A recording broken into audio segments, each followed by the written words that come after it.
Thank you to those in broadcasting. I declare open this hearing of the COVID-19 Select Committee. Today the committee will hear evidence from the Attorney-General's Department, the Department of Health and the Digital Transformation Agency as set out in the circulated program. Today's hearing will focus on the COVIDSafe app and associated legislation, but may also cover other matters under the terms of reference. Information on procedural rules governing public hearings and claims of public interest immunity have been provided to departments and agencies and is available from the Secretariat. An officer called to answer a question for the first time should state their full name and the capacity in which they appear, and witnesses should speak clearly and into the microphones to assist Hansard to record proceedings. Mobile phones should be switched off or turned to silent. The committee will have a 5-minute break at about the 2:30 p.m. mark. I would acknowledge and thank witnesses for appearing at short notice.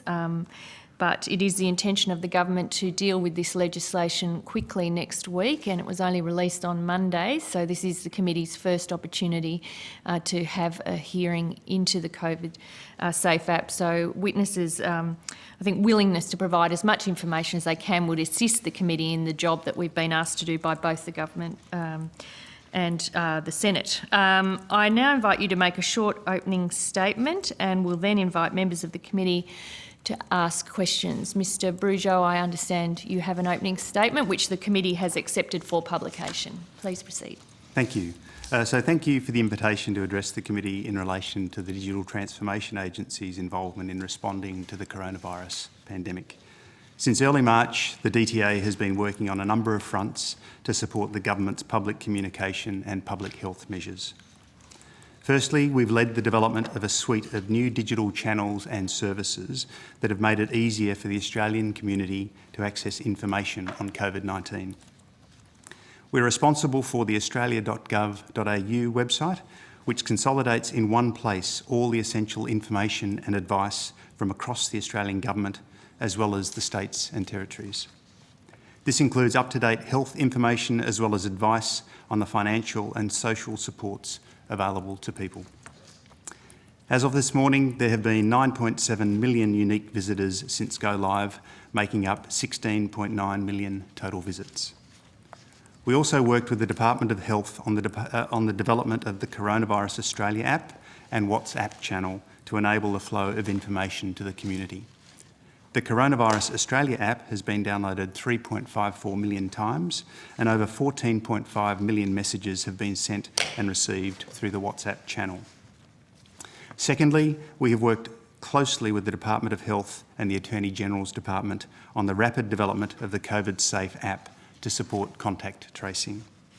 The COVIDSafe app uses digital technology to make it faster and easier for state and territory health officials to contact people who have been exposed to someone who has had a positive diagnosis of COVID-19. Its purpose is to help control the spread of infection in the community. We've worked with our colleagues in Health and the Attorney-General's Department to adopt a privacy by design approach to ensure robust technical, data governance and legal protections are in place. As of this morning, over 5 million Australians have registered for the COVIDSafe app. The app is being constantly improved and the community will receive updates on a regular basis. And thirdly, the DTA has also been supporting APS agencies with the rapid and widespread shift to remote working. During March and April, in excess of 500 requests were processed through our digital sourcing panels to equip agencies with the relevant technology capabilities for the disruptive period ahead. For a small agency of around 250 people, we've been giving our all to make sure that the Australian community and the Australian Public Service are able to access digital services, tools and advice that helps them during this challenging period. Thank you. Thank you, Mr Brugeau. No further opening statements? No, thank you. Okay. All right, well, we'll go to questions then. Look, I'm going to start, and I guess one that a lot of people are wondering, and right to the nub of the matter, but does the app work? So, thank you for the question. Yes, the app works. The purpose of the app is to augment and assist state and territory health officials in contact tracing. That means anything that they can get to help them expand that disease detective work that they already do is a great asset to them and to our public health response. In that regard, this app, by collecting the minimum required data in order to identify additional contacts and making that data available with the permission of the user to state and territory health authorities, means that they have an additional arrow in their quiver to respond to the public health emergency with which we find ourselves. Mm-hmm. So I guess, is it working now? I mean, are you using the app now with the determination that's in place? So as we mentioned, there's currently 5,121,318 Australians registered with the app. So we've done what we've been told, 5 million of us have done what we were told. I think people have done what they've been asked to do in order of their contribution to our national effort. I don't think anyone's been told, it's entirely voluntary, but people are contributing to the effort and we're very pleased with the uptake so far. And those people are going about their business in a COVID-safe way with social distancing and all the other things that we're doing, and collecting data of close contacts of people that are stored on their phone for use as needed by state and territory health officials. So my question was, and I think we have been told to download it. I've certainly recalled the Prime Minister telling, this is what you need to do. But putting that aside, is it working now? I mean, the determination was tabled, I think, the 24th of April, if I'm correct, which provided the legal protections for the app to work. So that app is in place in terms of collections. Yep. So you're collecting data? Collecting data. The protections are in place or being put in place, and the arrangements for it to be provided to state and territory health officials will commence as soon as the agreements with state and territory health agencies to ensure the privacy and security of the data are in place, and that's happening quickly. Okay. Do you have a date on when that will be in place, the state and territory? So the agreements have been provided to states and territories, and we're having last discussions about it, close to agreement. I'm hoping that happens within days. I would say that we are taking the extra steps of making sure we consult with privacy agencies to check they're comfortable with that step also, and we're a little bit in their hands to make sure we get their responses, but I think within days. Okay. Which agencies are those that you're consulting with? But mostly with the Office of the Information, what's it stand for? The Commissioner.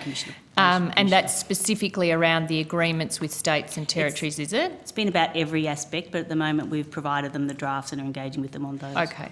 So in terms of its functionality as a tool on contact tracing, it is not operational at this point in time, the app itself. It's collecting the important information that will be used. We haven't had a transfer of that information to a state or territory health authority at this point, but we're nearly ready to do that. And as we think we talked about last time, it's about really bolstering that public health response, which is one of the things we have to do, and we're well into the process of doing that. Okay.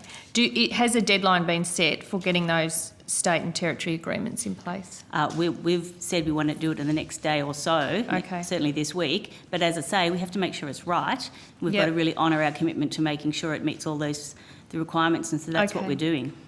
In terms of some of the other issues that have been written about in response to the app, there's been speculation that if iPhones are locked or when the app is in the background behind other apps, that it doesn't work well or doesn't work. Can you address that issue specifically? I'll refer to Mr Bridger to answer the question in detail, but I think we talked about last time, the closer the app is to the top of your list, a group of apps, and the stronger the signal and all those sort of things, it'll work better, but it works in all different configurations. But you might want to explain in more detail. Yeah. Thank you. So as part of the development, clearly we test the app for its functionality, and Bluetooth testing was part of that. What we can say is the quality of the Bluetooth connectivity for phones that have the app installed running in the foreground is very good, and it progressively deteriorates, and the quality of the connection is not as good as you get to a point where the phone is locked and the app is running in the background. So what does that mean, from good to not as good? I mean, is there a does it... It's highly variable. Right. As the Secretary mentioned, it depends on the phones. Some phones are older and have less strength in the Bluetooth signal, depending on the actual age of the physical phone. It varies the performance of the Bluetooth connectivity as well. What we can say though is that we're aware of the performance issues as the app moves further into the background, and are working with Apple and Google on the improvements that they're making to Bluetooth, and we will be one of the first adopters of that improved Bluetooth connectivity. Okay, and so when you say you're working on the performance issues, are there solutions for this? So the tuning that is done as part of the development process improves the Bluetooth connections where the phone is either locked or the app is running in the background. So we've been continually improving that, and we will continue to improve that. We issued another release of the app yesterday. We will do another release in the next week or so that will add additional improvements. And so we're improving it all the time, but the big shift in performance of the Bluetooth connectivity will be the point at which we're able to leverage the new Apple and Google Bluetooth management software. Okay, and will that deal with older phones and things like that? There's limits to how far back we can go clearly with phones, because in some cases phones don't even have Bluetooth, depending on how old they are. But for the significant proportion of users, we are confident that that will improve their experience, yes.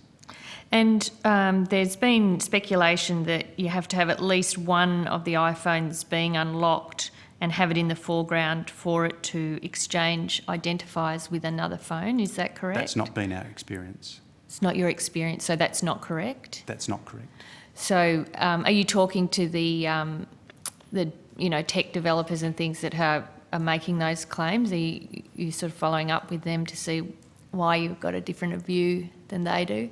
Indeed, and our capacity though to reach out directly to all of the development community that have ideas or opinions is limited, but we are engaging with the tech community on general issues that they may be identifying, and we're working through those in a methodical way. So we have a backlog, as you would expect, of issues. We prioritise those and we deliver improvements on an iterative basis.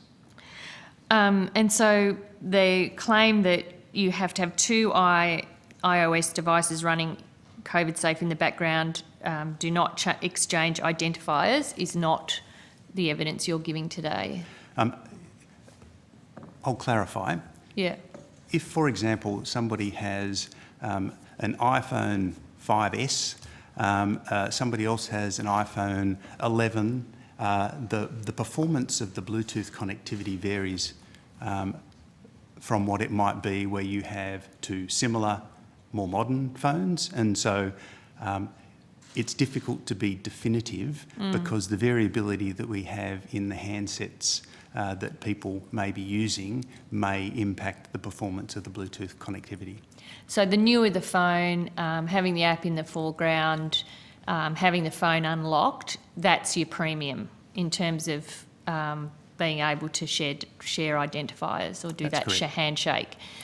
And it works well in that situation, and then progressively, as you take those things away, it deteriorates in terms of its effectiveness. And as I'd mentioned, with the improvements that come from Apple and Google with the Bluetooth software, that will improve the performance for all users.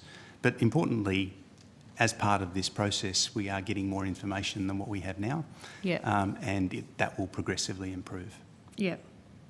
In terms of getting it operational, actually doing what we are told it's going to do, because the Prime Minister has, a number of times linked this to some greater freedoms for us as we come out of the hibernation.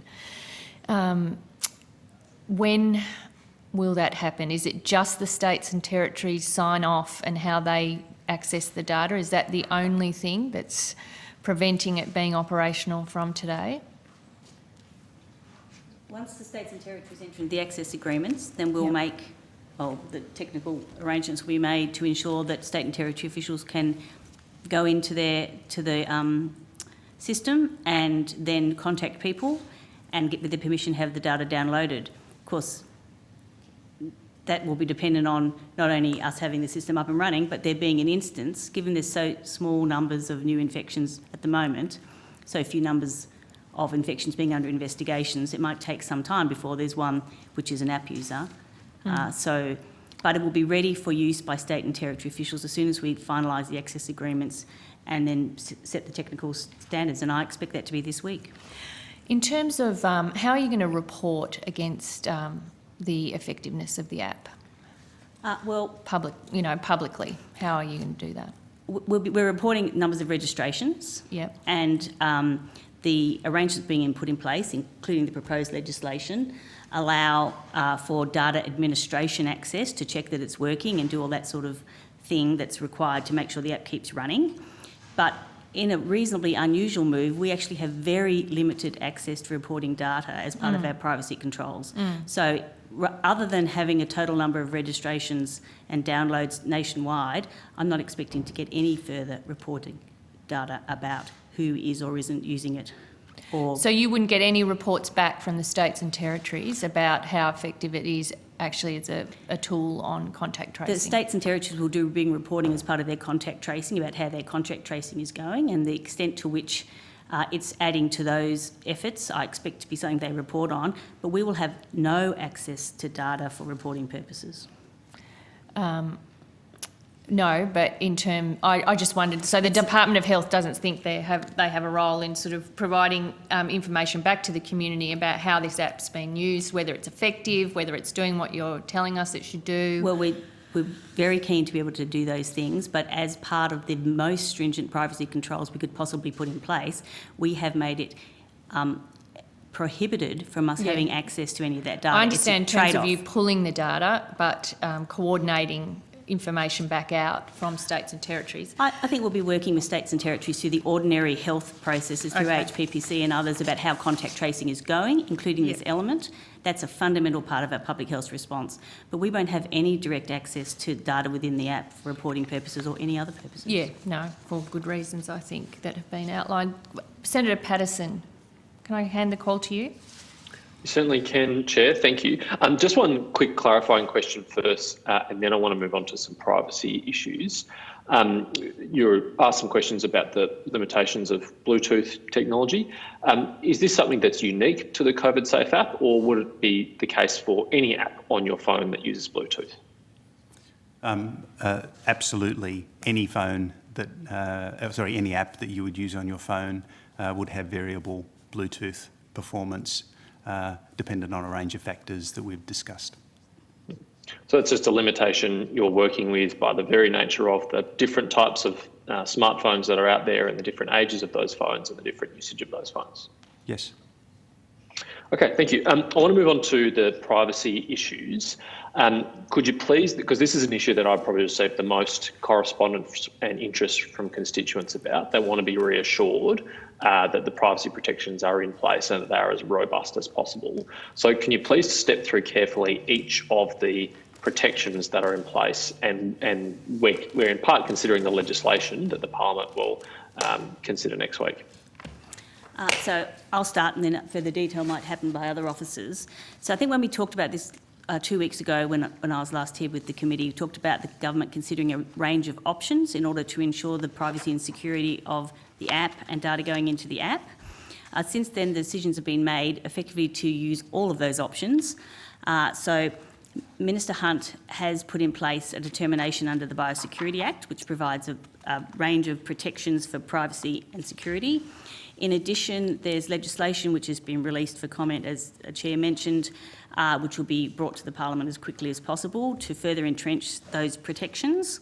In addition, the access agreements with the states and territories that we've mentioned already, that we're now negotiating to ensure that the privacy arrangements are enforced by the states and territories and to cover off any other issues in relation to that interface with the states and territories. And in addition to that, we have had, obviously, there's security checks in terms of the cybersecurity, safety and so on, are very carefully examined and ticked off. And I might add that the fifth mechanism to ensure privacy actually comes from the fundamental design of the app, together with the issues I've just been discussing with Senator Gallagher about how little access officials or anyone else will have to the data. Actually, the fundamental protection is that this app will collect the minimum possible data set that is absolutely necessary to help the Public Health Act. There is all sorts of other data we could have collected and stored and reported upon or used or any other way, but all that is collected is a person's phone number with their verification, their name, should they wish to provide it, and you can provide a pseudonym if you wish, your date, your age range,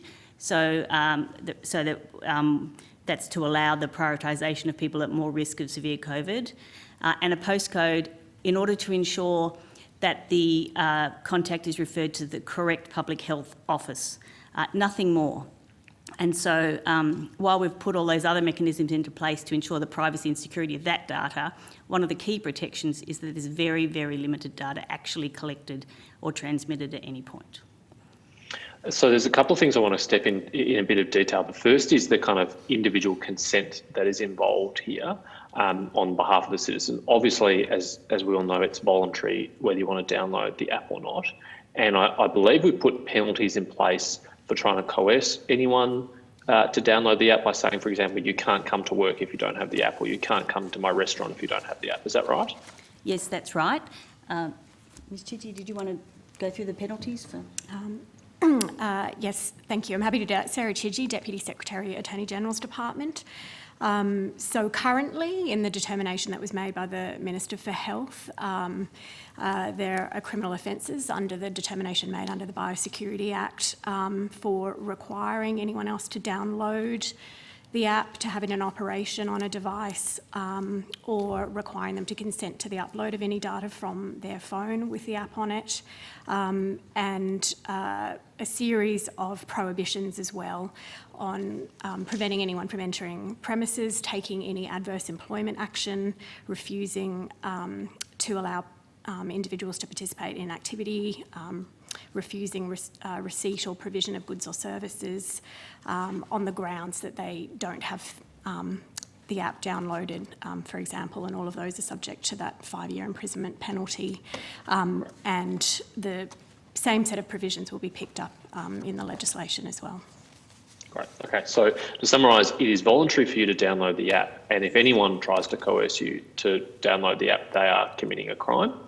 As I understand it, there's a second consent that's required, which is that even if you've downloaded the app, the information on your close contacts has been collected, you test positive for coronavirus, and then you begin the contact tracing process.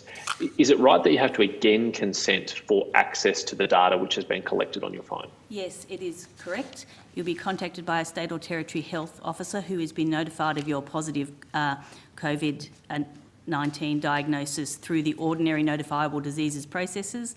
They'll contact you and then we'll say to you, I see you've got the app, or do you have the app? Well, can you go to the other screen? And anyone who's done it down will see there's an extra button for that incident. So press that button now. Then the state or territory officer sends you a code by SMS. You enter that code if you wish, and only after you've done that voluntary act does the data flow. Is that correct? Is that right technically?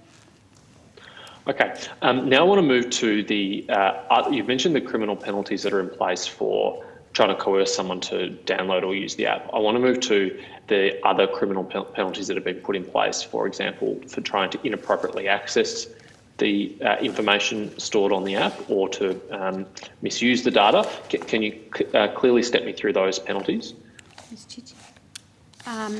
Yes, the same penalties that apply under the determination and also in the legislation, and in both cases for coercing and for any instances of impermissible collection, use or disclosure. All of those offences are subject to that maximum penalty of 5 years imprisonment. And in terms of the way the offences are structured. So there's an absolute prohibition on any collection, use or disclosure, except in those very specific and limited circumstances that serve that purpose of contact tracing, specifically by individuals who need to do that. So state and territory health authorities, specifically for that contact tracing purpose,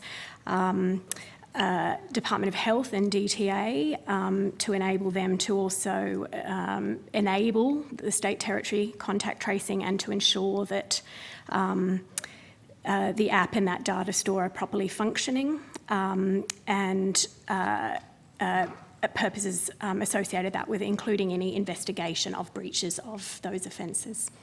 And any other collection or use is then Yeah, so we've gone for a kind of a legal structure that says it can only be used for this purpose, this specific narrowly defined purpose, and any other purpose is not only not permitted but carries these significant serious criminal penalties. That's correct. Right, so I could throw a few scenarios at you here, hypothetical scenarios where does this apply to everyone? Does it apply to state police, federal police, security agencies? Is everyone encompassed by those prohibitions and those penalties? Yes, so anyone who is undertaking any collection or use or disclosure in circumstances that are not specifically permitted or envisaged by those provisions would be committing the offence. Okay, so it doesn't matter if it's how serious the issue is. Let's say the AFP says they believe that a terrorist has had this app, and it'd be really useful to know who their close contacts were over the last 21 days. Can't we get access to that? That is not permitted, and in fact is a criminal penalty would be associated with trying to access that. That's right. If they were going to use or disclose that data and wanted the app data for that purpose, that would be prohibited and subject to criminal penalties. Right, and trying to take the data out of Australia offshore also has similar penalties? That's right. Can I just add, Senator, that we've done something very unusual here. You'll see across all of the legislation that Ms Chidgey can tell you about privacy. Normally there are exemptions for some of those very serious criminal situations and so on. We've taken the step here because it's such an important part for our public health in Australia to exclude even those usual exemptions you would normally see. Right. So that's what I'm really keen in understanding as a point of comparison. Of the things that government has done of this nature in the past, is there any comparable example? I'm not aware of any in my short time in the Senate, but prior to my time perhaps, is there any comparable example of the robustness and the breadth of protections that are in place for privacy? No, the extent of protections that we provided, I think it's fair to say, are unprecedented. They're the most extensive. Yeah, because I can think of things that are that governments do from time to time that are more intrusive than what this app would do. This app is collecting fairly narrow information, but as an example, mandatory data retention in some ways collects far more private information about people, and these sorts of extensive protections aren't in place in that regime, are they? No, it's probably sort of hard to compare the two, but certainly the data collected through the mandatory telecommunications data would be more substantial than the data collected through the app. Yeah, the data collected is more substantial, and the privacy protections are nowhere near this strong, are they? That's right, in part because that data retention is required for the purposes it's driven by law enforcement purpose, so available for those purposes.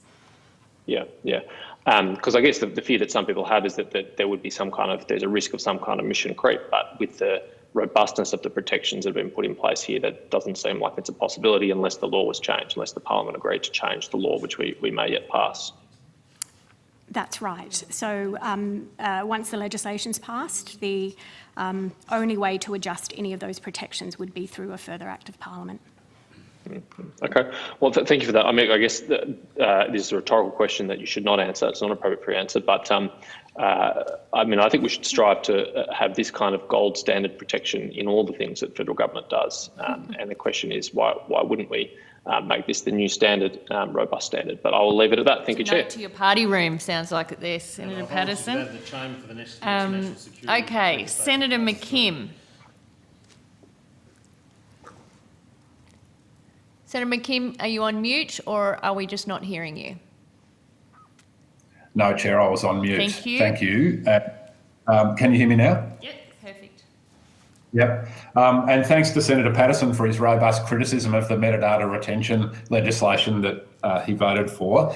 Couldn't agree more that was completely Just a lacking. correction there, Senator McKim. I wasn't in the Parliament when that legislation was voted All right, on. let's remain focused on the job at hand, Senator McKim.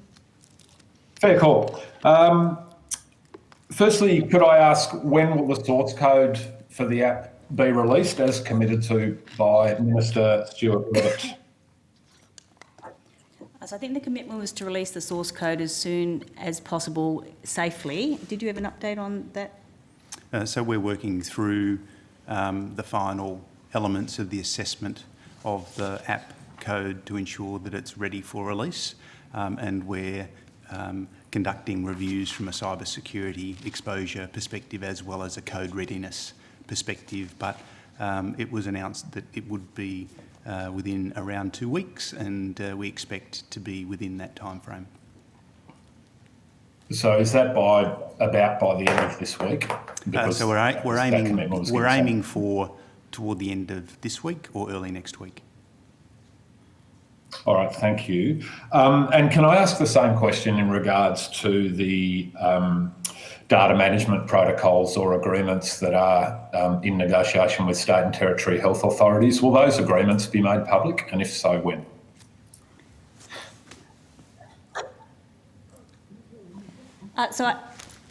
In response to a question from the Chair, indicated that we're very close to concluding those agreements now, expect them to be in place by the end of the week. I would expect that we can make them public, but I will need to check with state and territory colleagues if there's any aspect that I'm not aware of. But I wouldn't see there any issue. No, we think we probably can make them public. If there's a reason not to, we'll make sure we explain to the committee why that is. Yeah, all right. Thank you. Appreciate that. Is government, are any of the witnesses aware of any requests made under the Telecommunications and Other Legislation Amendment Assistance and Access Bill for a backdoor to be built into this app? I'm not aware of any such. No. No. And is that the answer from the Digital Transformation Agency as well, from DTO? Yes, we would agree. Sandy? So, sorry, just for clarity, you're saying that you're not aware of any backdoor being built into the app or any request for such a backdoor under the Assistance and Access Bill? There has been no request that I am aware of. All right, thank you. I wanted to ask about the draft legislation and one provision in particular, which I'll shorthand as the sunset provisions, but it's section 94Y of the exposure draft. And can I ask, and this may be a question of policy for government, in which case please let me know, but I'm curious as to why the decision's been made to essentially leave the deletion of the app and the deletion of the data in the hands of the whim of the minister, rather than linking it to an event, for example, linking it to the end of the declaration of biosecurity emergency that we're in. I guess what I'm asking is what possible circumstances could pertain for that information to be retained even after the biosecurity emergency is over. So I might start. So the way it's constructed in the legislation is that it's not at the discretion of the Health Minister. The Health Minister must, if those criteria arise, make a determination that then leads to the sunsetting and deletion. And that's if the app is no longer required to prevent or control, or is no longer likely to be effective in preventing or controlling the coronavirus. So there is that trigger. We certainly had extensive discussions about whether to just pick a specific date, but in the circumstances, there's just a lot of complexity in picking that, just a date that sort of either potentially too long or too short. So we have arrived at the solution that is in the legislation as the best way of dealing with that issue. Look, I'm sorry, I had a slight connectivity issue there. I think I caught most of what you said. I certainly heard the last bit. Just to be clear, I wasn't suggesting the insertion of a specific date. I was suggesting linking those actions, the deletion of the data and effectively the end of the app, to the cessation of the biosecurity emergency. And again, asking why that wasn't chosen in terms of the sunset provisions, rather than something which simply requires the minister to make a decision. So, Senator, in terms of the policy, and then Ms Chidgey might like to explain further the technical provisions, they're separate things. Both of them need to be very strictly governed and are subject to very strict rules. The biosecurity declaration is in place when it's required under the terms of that legislation and is considered in that view. The app is going to be in place until it's not needed anymore. There might be circumstances when the app is no longer needed, even though the biosecurity declaration is still required for public health, or the reverse. So having them codependent on one another didn't seem to us to be the right policy approach, but rather to make sure that each of these very stringent, important public health measures are in place only so long as required within the terms of the context of each, and the app will be discontinued as soon as it is no longer required for the public health response. And I would only add that the form in which we've placed that requirement in the legislation is, I think, gives a greater level of assurance, because it is a mandatory requirement should there be no longer any need for the app for that determination to be made, with very clear criteria that specifically link to the coronavirus.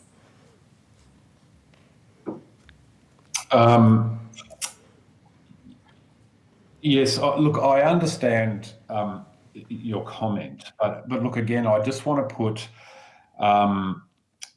the simple question as to why you went this way, rather than simply requiring that the app be deleted and the data be deleted at the end of the biosecurity emergency, because the way you've done it basically just requires the health minister to be satisfied with certain things. And I hear what you're saying about that could work either way, either be sooner or later than the biosecurity emergency. And my concerns are in the latter circumstance, where it may be later than the biosecurity emergency, and whether you considered putting in what you've done, or that the app be deleted at the end of the biosecurity emergency, whichever is sooner. I mean, these are not either or decisions, are they, when you're drafting legislation?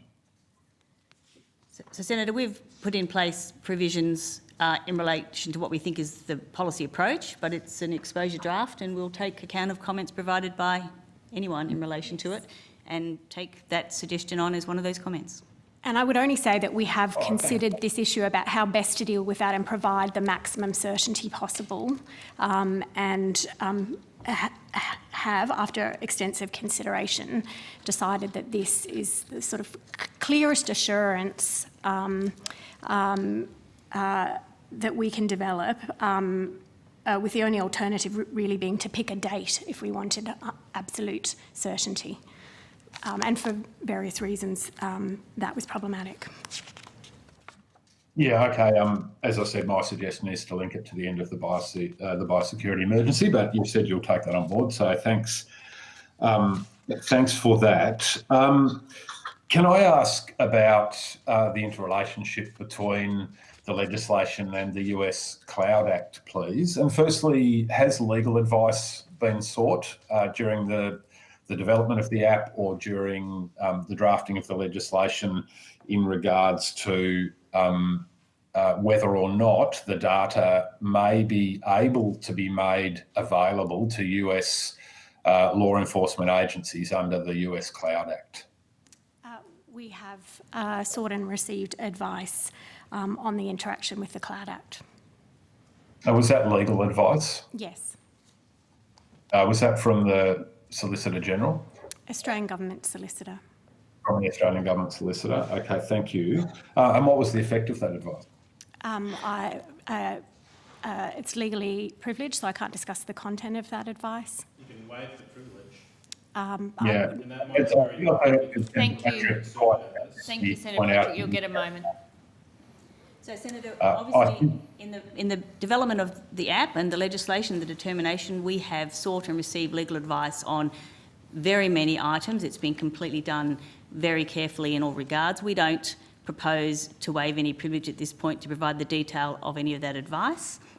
So you'll leave it ambiguous for everyone. Senator Not Patrick, helpful. Senator Patrick. But can I say, as a policy owner for the app, Not helpful. I am very satisfied that the protection is in place to ensure the privacy and security measures we have designed will be effective. Senator McKim, you've got 4 minutes left. Yeah, thank you. Thanks, Chair. Can you give a 100% guarantee that the data collected by this app cannot, under any circumstance, be accessed by a US law enforcement agency under the provisions of the US Cloud Act? Can you give that guarantee? It's a criminal offence under Australian law. Not the question, sorry, not the question. Can you give a 100% guarantee that the data collected by the app cannot, under any circumstances, be accessed by a US law enforcement agency under the provisions of the US Cloud Act? Can you give a 100% I can give a guarantee? 100% guarantee that the intention of the government and all of the efforts and all of the advice and all of the elements, everything we have done is to prevent any such access, as well as all of the other things we're concerned about, and that we are very assured of the rigour of those arrangements, including making it a criminal offence in Australia to do those things, and very satisfied that we have done, as Ms Chidgey said, unprecedented security and privacy elements in relation to this app, because we are so committed to ensuring it works to help with combating what has been the most major public health emergency in many of our lifetimes, and very satisfied we've done absolutely everything we possibly can do along all of those lines. So I appreciate that's not the exact phrasing you said, but it's an extremely major guarantee on behalf of the government and the Department of Health. No, thank you. I do appreciate that, but just to be clear, you're unable. By the way, I think your answer by implication is accurate, because there's no way that someone in your position could give a 100% guarantee because of the way the US Cloud Act is framed. So just to be clear, you're not able to give that guarantee. Is that accurate? Very disappointed if the people take out of this hearing a suggestion that our evidence has been that there is not security in this app. I think we'd be really clear to say that what we're saying is that we're absolutely guaranteeing the most stringent and effective, legally tested, collaborated upon, broadly supported protections, and I would really like that to be the message out from this hearing, and that is a guarantee from the Department of Health. And I would only add that it's to us not conceivable that there would be such access by US agencies for a series of reasons, including the arrangements the US Department of Justice has in place, and also the provisions of US law which enable US courts to quash such requests in those circumstances. Yeah, look, I'm aware of those provisions, and what warrants can, as you point out, be quashed. They can also be varied, but ultimately that's a decision for the US courts, is it not? A US court's decision to quash is obviously a decision for that court, but we wouldn't expect the request to be made in the first place because of the way the US Department of Justice undertakes matters under those provisions. Final question, Senator McKim. Oh, and I was just going to say that the witnesses have a much higher regard for Trump's government than I do. That's so a comment, not a question. Okay, thank you. Senator Keneally. Thank you very much. Thank you for your appearance today. If I could just pick up very quickly on Senator McKim's questions. If the data was being stored in Australia rather than being stored by Amazon Web Services, as if it was being stored by an Australian company, you could give that guarantee, couldn't you? It is being stored in Australia. Sorry, if it was being Not- stored by an Australian company. We can't give sort of complete guarantees about foreign laws, which other countries may choose to do things. That's my that, point. If the data was being, if the contract had been given to an Australian company, you could give the guarantee that Senator McKim sought, couldn't you? Yeah. Yeah. I don't know. We'd have to take that on I notice. think that's a complex. You would have to take on notice that question? We have to give- Surely It's a surely complex you can legal answer question, that. which we're probably, I mean, we're not giving away legal advice here. What we can say is that Australian law prohibits this sort, and Australian law is what we're operating on in Australia. The data is here in Australia. Australian law would make it a criminal offence to have that sort of disclosure, and the government is incredibly committed to ensuring that doesn't happen. And to hear a senior officer of the Attorney General's Department say it's inconceivable to think of an instance in which it would occur is really an extremely strong guarantee for the Australian public, and that's what we would like to leave the committee with, is that the most stringent of guarantees as to the security and privacy. I guess the question I'm asking is, couldn't you give the most stringent guarantee if the contract had been given to an Australian company? We can't comment on what the legal impact of a foreign law might be on the difference of the ownership of a company in Australia. That's the technical issue, I think, that which we're unable to answer and which Ms Chizzy offered to take on notice. All right. I'm going to leave that there because I have some other questions, and I know that Senator Watt does too, but I think the point has been made. If I can just go back to the questions that Senator Patterson was asking.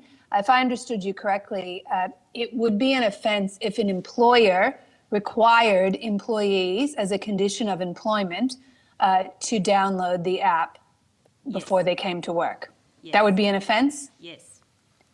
Last night, the Daily Telegraph reported that staff at Strathfield Council in Sydney were told via email from the council's chief executive that employees were, quote, required to download the app by the close of business on 27 April. Have you seen that report? Yes. Based on that reporting and based on your evidence, it does seem on the face of it, the chief executive is in breach of Section 9 of the determination. Is this matter being investigated? Yes. I've seen the report. I have nothing else. I'm assuming it to be correct. This morning, the head of our legal and compliance area attempted to make contact with the Mayor of the Shire in order to indicate that on the face of the report, if true, it would appear to be in contravention and to seek assurances, trying to get in contact with the Shire to that effect, also drafting correspondence if required, if true, and we don't get an assurance quickly that they cease and desist from that behaviour if it's the case. And of course, if we didn't get a satisfactory resolution, and I make no comment on the Shire because I've only seen a media report, obviously, but if in the event that we had any lingering concerns beyond today, we'd refer the matter to the police. Thank you very much. I'll now cede the rest of my time to Senator Watt. Senator Watt. Thanks. Just demuting. Thanks everyone for coming along today. I just want to go back over some of the issues that Senator Gallagher was touching on regarding take up and how much this app is actually working right now. And before I do, I noted the DTA's evidence that it hasn't been their experience that there's an issue with this app not working when iPhones are locked. And I think that's been confirmed a couple of times. I've just gone back and done some research, and there's a number of IT experts who have posted videos on social media that the app does not work if it's been downloaded onto two iPhones, but those iPhones are locked. You're saying that those videos that we can all see with our own eyes are wrong? And so that hasn't been our experience, Senator, but what I will say is, as was provided in the earlier evidence, the performance we accept is variable while we use the app on phones which are locked, and that will be improved in subsequent releases. So it's variable. Does that mean, I think your earlier evidence was that there wasn't an issue here, that it hadn't been your experience that there was a problem with locked iPhones, but what you're actually saying is that the performance is variable. That's correct, and in the event that that was understood as my evidence, all I was intending to say was that I cannot provide a view that the app will work 100% of the time with all handsets where the devices are locked. Okay, and your evidence earlier was also that there may well be issues with the degree to which the app works if the app is on the foreground rather than the background of someone's phone. That's correct. Okay, The variability, however, is less significant based on our testing. The performance where the app is running in the background and the phone is unlocked is very similar to the performance where the app is running in the foreground on an unlocked phone. Okay. Now, you gave some figures earlier, but I just want to check. Did you give us the figure for the number of Australians who have actually downloaded the COVIDSafe app? So the number I referred to earlier, Senator, was the number of Australians who had registered, so downloaded and registered on the app at 12 noon today. Yep. 5,121,318. That number may have been updated in the meantime, but that was at noon. Okay. And look, that's a good number. I think we all want to, those of us who support the app want to see that number increase. Of course, the Prime Minister has made a range of statements saying that for this app to work, it would require 40% of Australians to register for download and register the app. Is that target? You just dropped out at the end there, Murray, with your question. Is the 40% figure that the Prime Minister has quoted still the government's target? So the 40% figure was referred to early on. I don't have memory of the Prime Minister saying that, though he might have to refer me to the particular quote. But 40% was referred to earlier on. There was a talk about 20%, which I think was the uptake in Singapore. But as I said... Well, just to give you an example, an interview the Prime Minister did on Perth Radio, 6PR, 15th of April, the interviewer said, reports are that as many as 40% of the population might need to download it for it to work. Is that right or not? Yes, it is. You'd need at least that. So the Prime Minister's target was 40% of the population. And sitting here today, we've got 5.1 million downloads. Murray, we're having some issues. Oh. Sorry, Senator Watt, we're having some issues. I don't know whether there's a better... Yeah, you're dropping in and out a bit. So I might just answer what I understand to be the question so we can, just before we move on. So the 40% number has been around. I take that the Prime Minister used it. Obviously, the higher the proportion of take-up, the better it will work for people. But as I said here 2 weeks ago, we're working on the health basis, and the Chief Medical Officer has said this, that the more people who download, register and use the app, the bigger help it will be to public health authorities. We're looking at the denominator of this being the 16.4 million smartphones in Australia. So obviously, if you don't have a smartphone, and I've noted that there's been a change in the government's rhetoric in the last couple of days around this, so that now we're talking about the percentage of smartphones when originally what we were all told was that it needed to be 40% of Australians. Is that a recognition that we're just not getting the take-up rates that are needed? I think it was something the CMO said in a press conference yesterday. So we are looking at what's the practical reality of download and use of the app. Obviously, that's people who've got smartphones. Our view has been exactly the same as I said here 2 weeks ago, for as many people as possible, but any single addition to the work that those fantastic officers in state and territory health authorities do is of benefit, and 5,121,318 is a fantastic start. We are encouraging people who feel comfortable to do so to download and use the app in order to help fellow Australians as we work together against COVID-19. And we're encouraging Australians to do so. I downloaded it the very first night, and I've encouraged anyone I can talk to do so as well. Thank you, Senator. And that's what part of my interest in this is, that I want to make sure that we're giving people confidence that this works and will work in the way it was designed to. So what we now know from today's evidence is that we've got 5.1 million people have downloaded it and registered, which is 20% of the population rather than the 40% that the Prime Minister was originally talking about. We've had evidence today that the app, it's variable in its quality. It doesn't work as well when it's in the background. There's questions about whether it works on locked iPhones. We don't have agreements in place yet with states and territories. The data, so no data has actually been transmitted.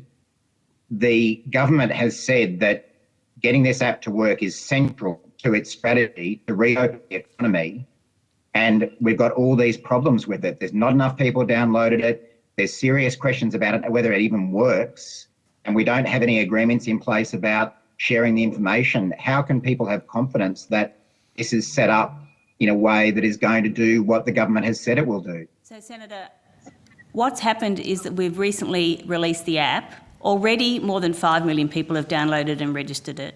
Already we're very close to closing agreements with states and territories in order to have access to the material. Already we've made sure that it can work in various forms to various level of quality in various forms, and we're working hard to improve that together with Apple and Google. And all of this is part of what we said we'd do, which was significantly bolster our public health response so we can be ready for what happens next.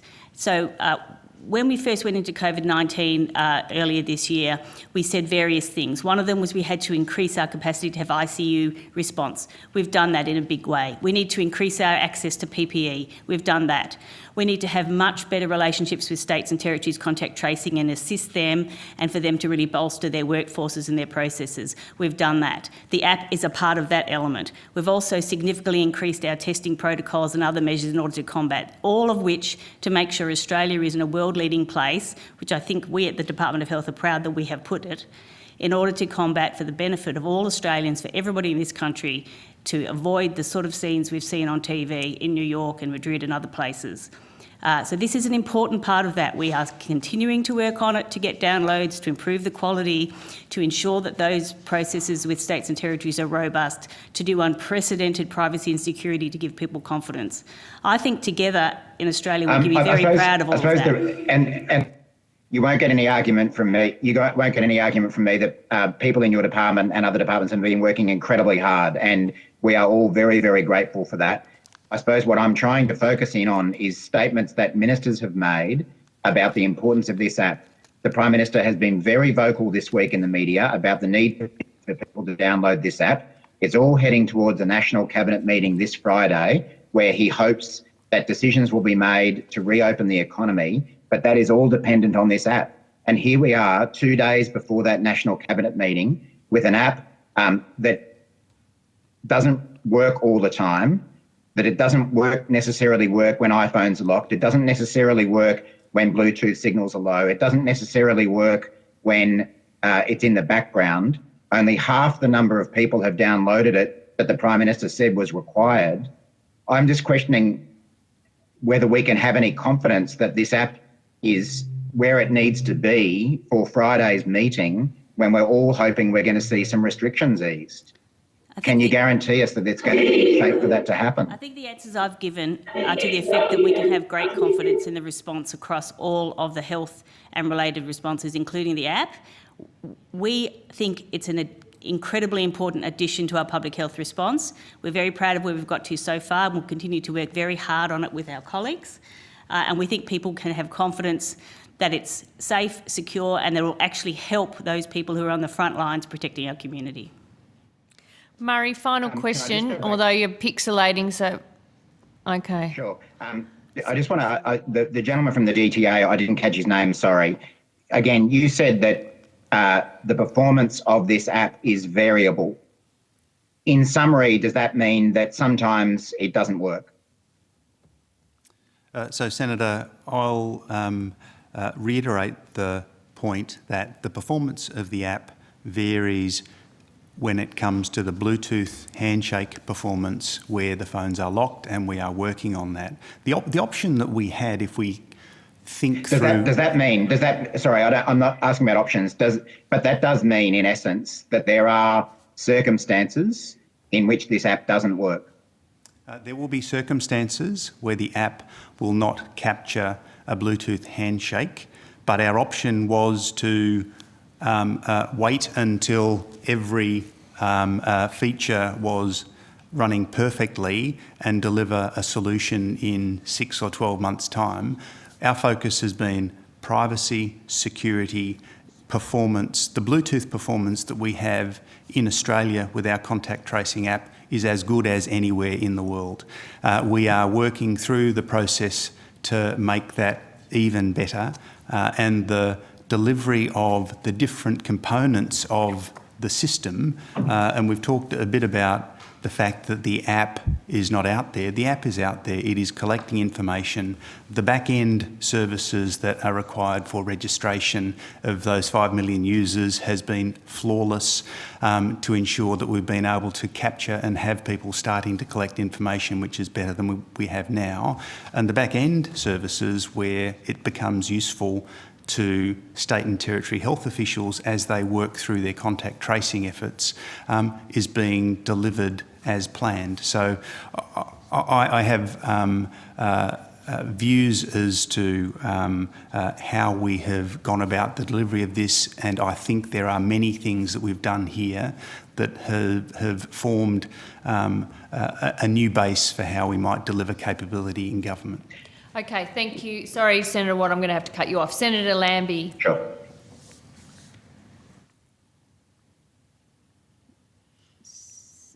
Senator, are you off mute? We can't hear you. I might come back to you. I'll come back to you, Senator Lambie. I'll go to Senator Patrick and come back to you. Thank you. Ms Edwards, when you say the app works, and you're in some sense relying on Singapore, the Singapore experience, there's a face there that Hansard won't pick up, but have you received any reports from the Singapore government or from an entity in Singapore that goes to how the application actually delivered a result in respect of positive medical outcomes? The reason I make a face is that I think my only reference to Singapore was to note that I think the figure of 20% had been mentioned in relation to... Okay. My question stands. Yeah, have you received absolutely. Data? The answer to the question is probably, yes, we have been having engagement with Singapore and gathered various information, but I don't have the information about that today and haven't brought the right officers for it.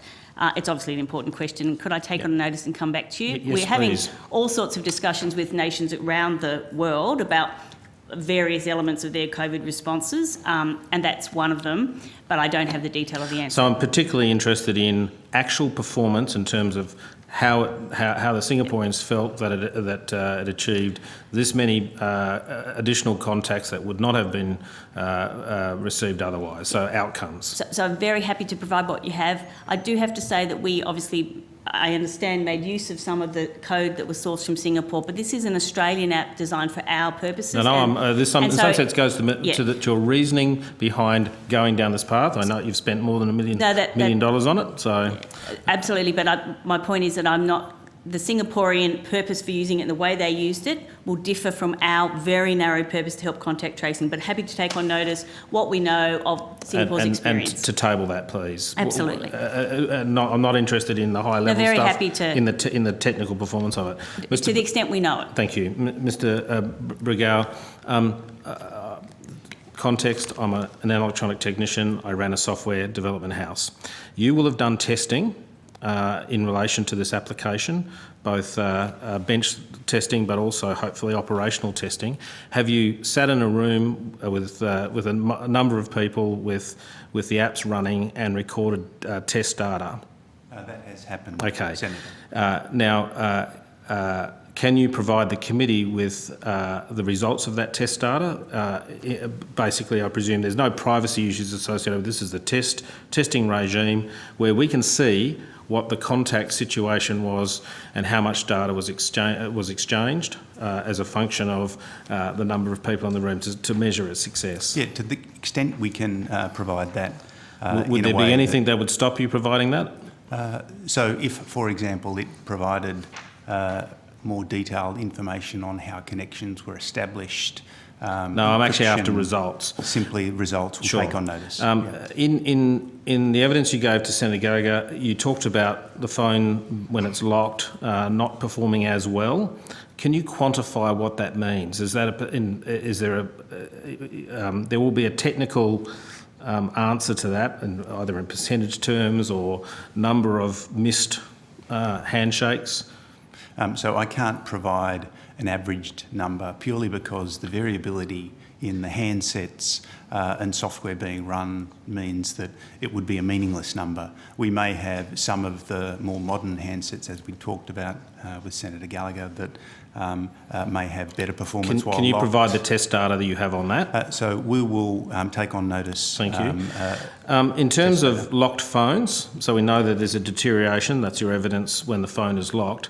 My phone has been locked this entire time, whilst I've been sitting in the committee room next to the chair, and would, I presume, normally trigger an event that might be of interest to health officials. What percentage of time in your testing does it show up as apps being unlocked? I don't know the answer to that question. Okay, these are fundamental questions about performance. You are the head of the agency that is running this this regime. Surely you know at least that level of data. We know there's a problem with the phone being locked.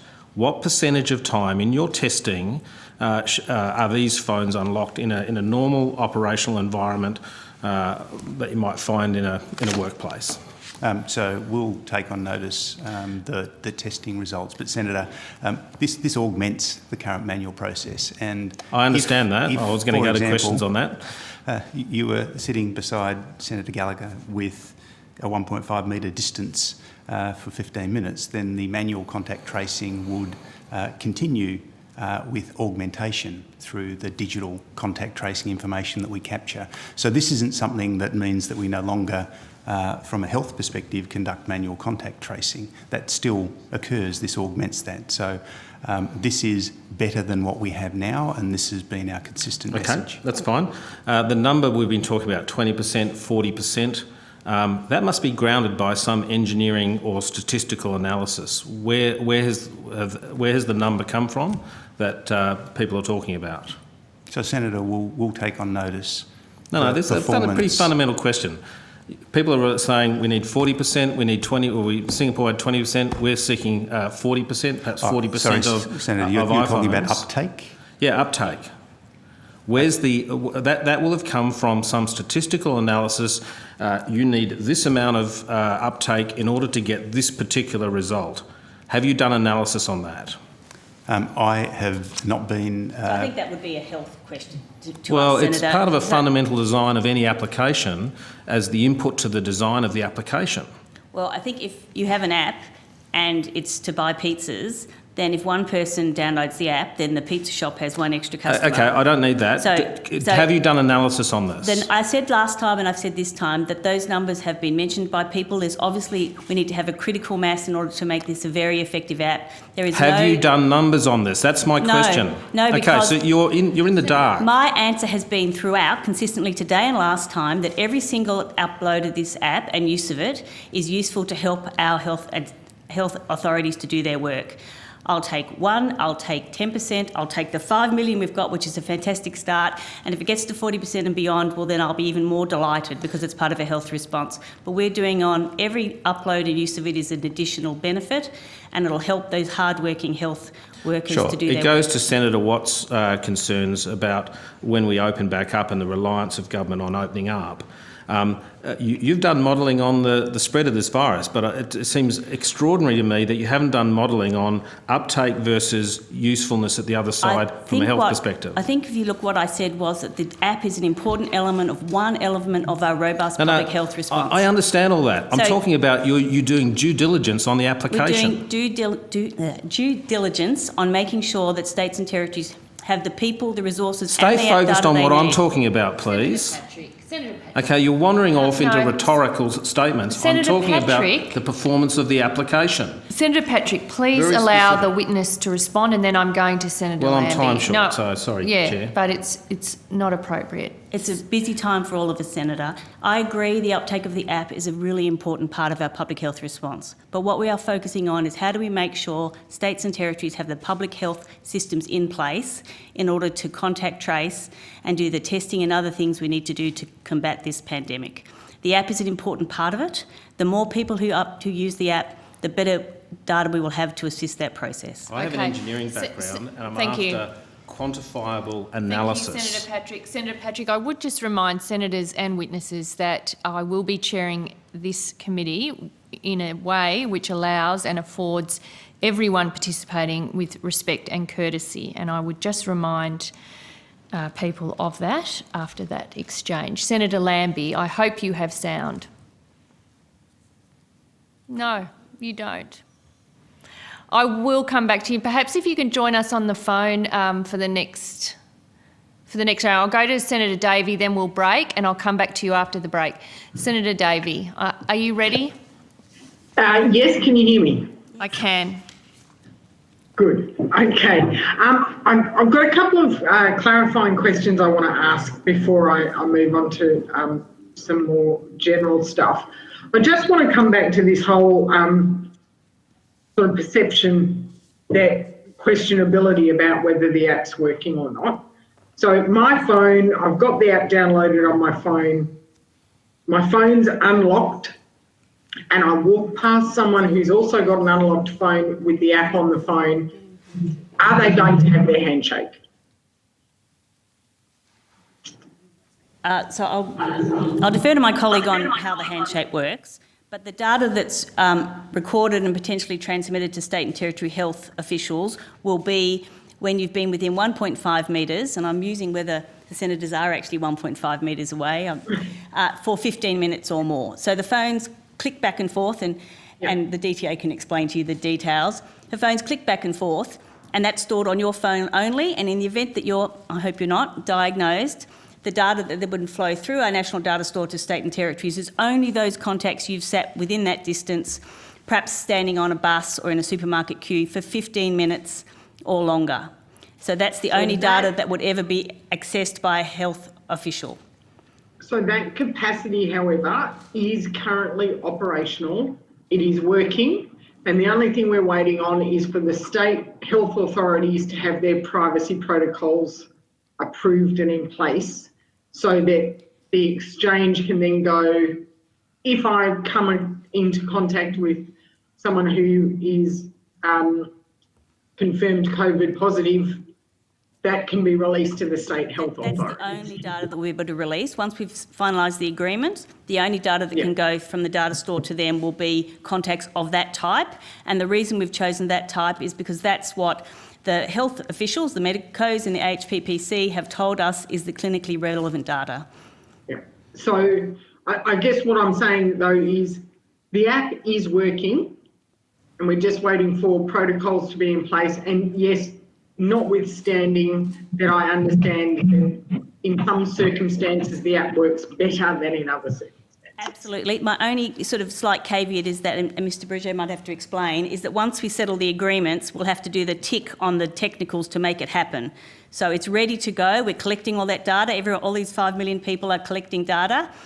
And once the agreement's in place, we'll do the final piece of the technicalities so that very quickly after that it can flow to identified public health authorities who can use it in the work they already do.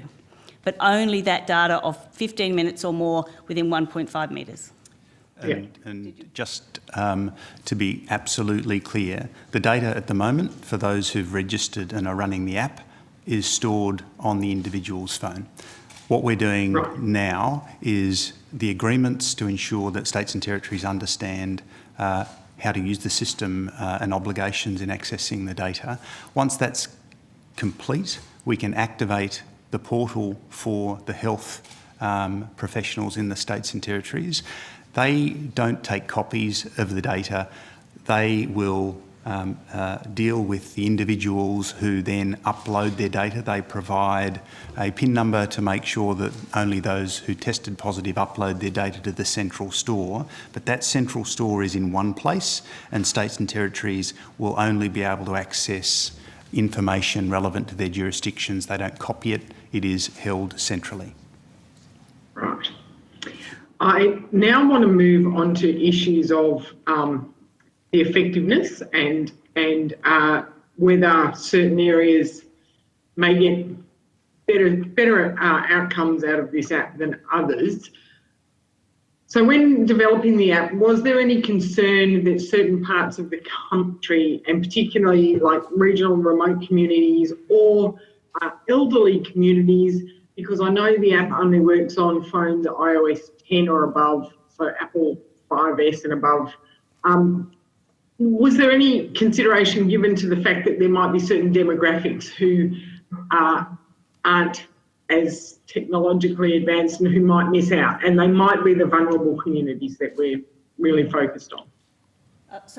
Obviously, phone ownership and use and so on will have an impact on app uptake and use, but that's one of the reasons why this is just an add-on to what states and territories already do. So as I was trying to explain to Senator Patrick, what we're trying to do here is to make sure state and territory public health authorities can respond and do what they need to do in order to trace people who may have had contact with the virus and make sure they isolate and test and that we contain it. It's one of those. But at the moment, there's already really incredible work being done all over the country in order so that in relation to every positive diagnosis, there's a comprehensive process of interview and exploration. I think we talked about last time, they've had to do things like put out alerts to the public, were you in the Woolworths at this time, or even do CCTV footage and so on. That stuff all continues, and we're working with states and territories to really upscale and upskill their workforces to do it.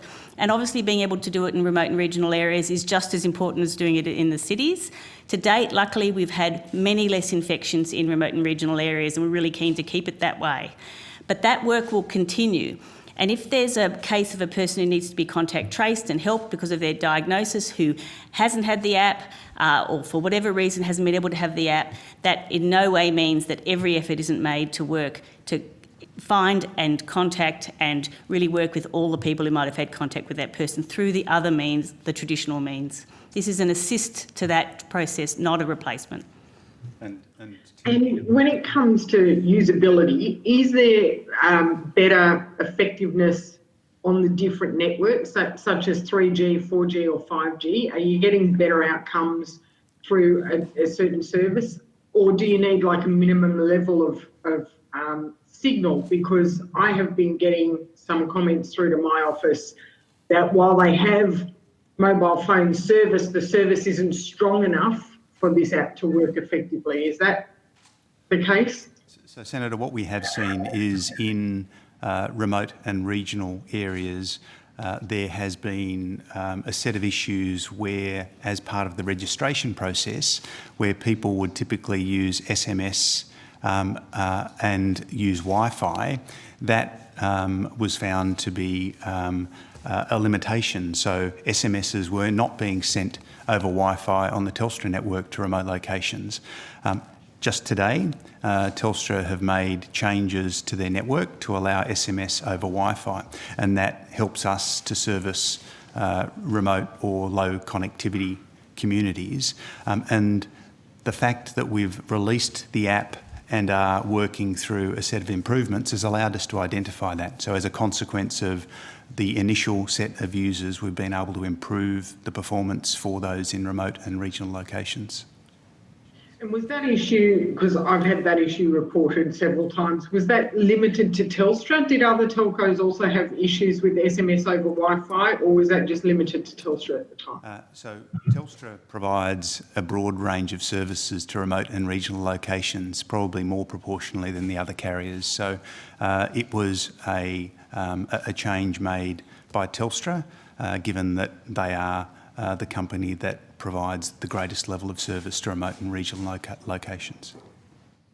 Right, and once you've got the app and it's verified, you've got your text to give you your verification code, the Bluetooth strength is that dependent on a strong mobile signal, or does it work consistently so long as you've got some signal? It doesn't require a mobile signal at all. So it simply uses Bluetooth, and it connects or does what they call handshakes with other mobile phones that have Bluetooth activated and the app running, and it doesn't require a mobile connection or SMS over Wi-Fi until the point at which the data needs to be uploaded to the central COVID-Safe national data store. Okay, I think that's all I've got for the moment. Okay, thank you. If you want to try. Yeah, thank you, Senator Davey. I might see if we've got Senator Lambie online. I can't see her there. She may have... Senator Lambie? Okay, they're testing her line.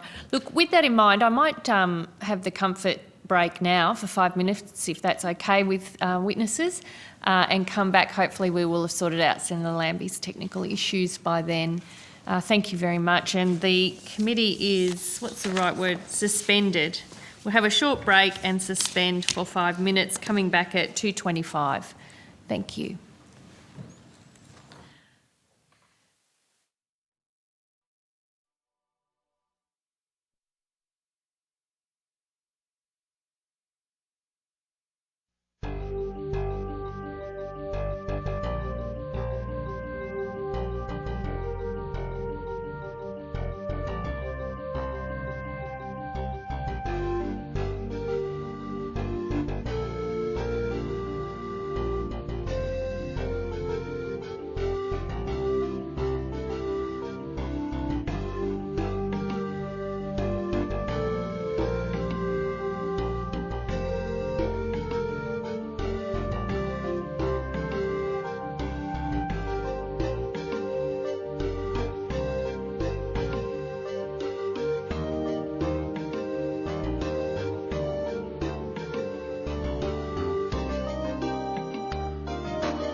Okay, we're good to go.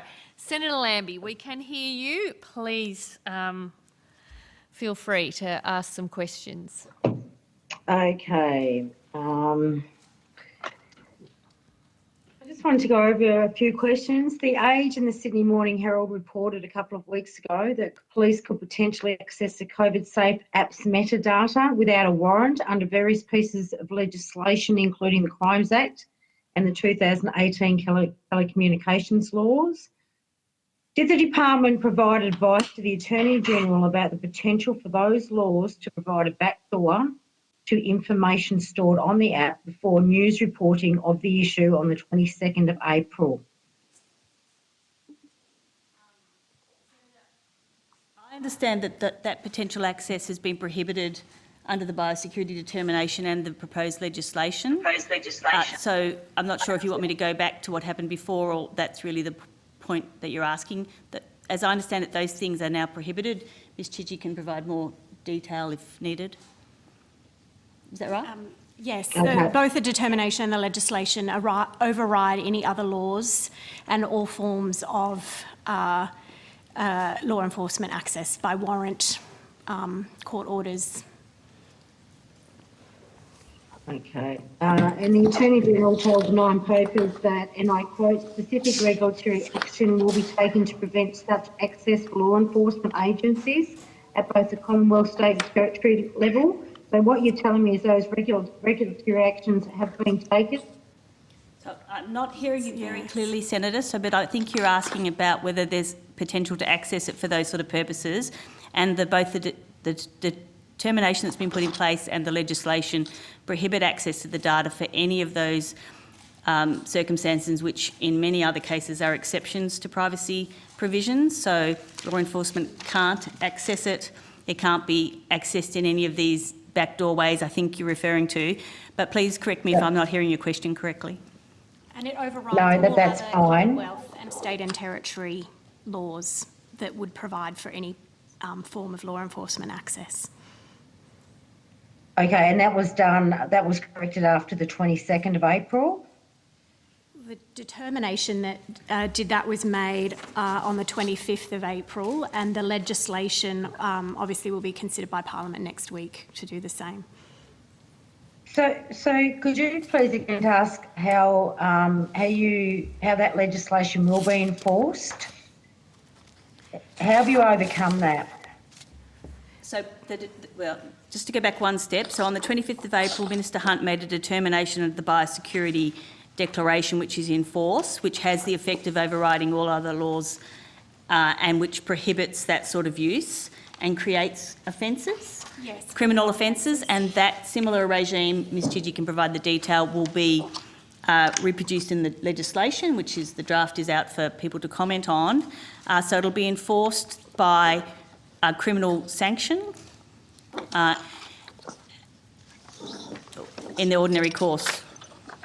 Which would mean, because they're Commonwealth criminal offences, if they were committed by anyone, the AFP would be the body that would investigate that criminal offence, and then the Commonwealth Director of Public Prosecutions would make a decision on prosecution. So what extra powers will the Privacy Commissioner, if any, have in relation to investigating data breaches under the proposed legislation? So the legislation also makes any breach of that legislation a breach of the Privacy Act, which will bring into play the Privacy Commissioner's powers as well. And I mean, we'd expect any breach that's an offence, the criminal penalties are obviously the more substantial ones, so would expect that to take precedence, the criminal investigation for criminal penalties, but the Privacy Commissioner also has all of her powers under the Privacy Act and sanctions that are civil penalties that can be applied under that Act. So what mechanisms of data collected in the national data storage gets deleted when this crisis is over? And will the Privacy Commissioner have the power to all data collected through the app is deleted within the relevant timeframes? Who will control that then? Yes, the Privacy Commissioner will have the power to inquire into and confirm that all of the provisions are being complied with, and that includes the deletion of data requirements. Okay. And I just want to follow a couple of follow-on questions from Senator Patrick's questioning, his line of questioning. Has the Department of Health got a plan B ready in case we don't get the take-up required for the COVIDSafe app to be effective? Is there a plan B? So plan B is the same. The plan is to use data from the app to augment the existing processes, and we are already working with states and territories to make sure we bolster those. So the plan is to use that data, and that data will help with contact tracing more if more people upload it. So there is no point at which it's not useful, but obviously the more data we get through that route, the quicker and easier contact tracing will be.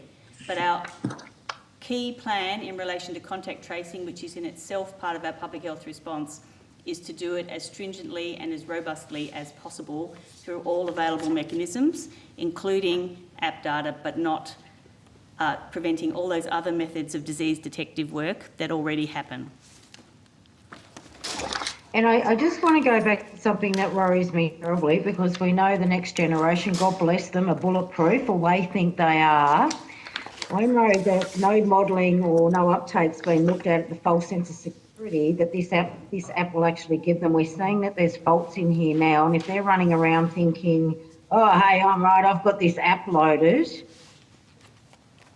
Has there been any modelling on the negative effects that may have, or are we just going to take that at risk? And there's no. I'm just worried about that false sense of security. We haven't got any modelling in the technical sense or anything of that. We are aware that we don't want to give anybody a sense that any of the particular items that they take away a false sense of security, and that's why it's part of our approach, and our communications have to continue through all mechanisms to ensure that we really focus on hand hygiene, on distancing, on not staying home if you're unwell, on getting tested if you've got any symptoms. So we absolutely have to stay vigilant in making sure that the whole suite of messages is out and that those are applied to everybody. We know that younger people are less likely to get severely ill, but they could also, people in their 20s, for example, help to spread it. So making sure that messaging, having the app is an important part of contributing to our national response. But as you say, it is not sufficient, and we have to make sure we're telling everybody,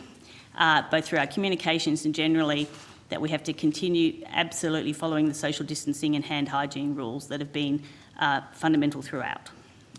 Last question, Do you Senator think you're Lambie. efficient? Sorry. Thank you, Chair. Do you think you're efficiently selling that message that not to let it give you a false sense of security? It is not 100%. It is not 100%.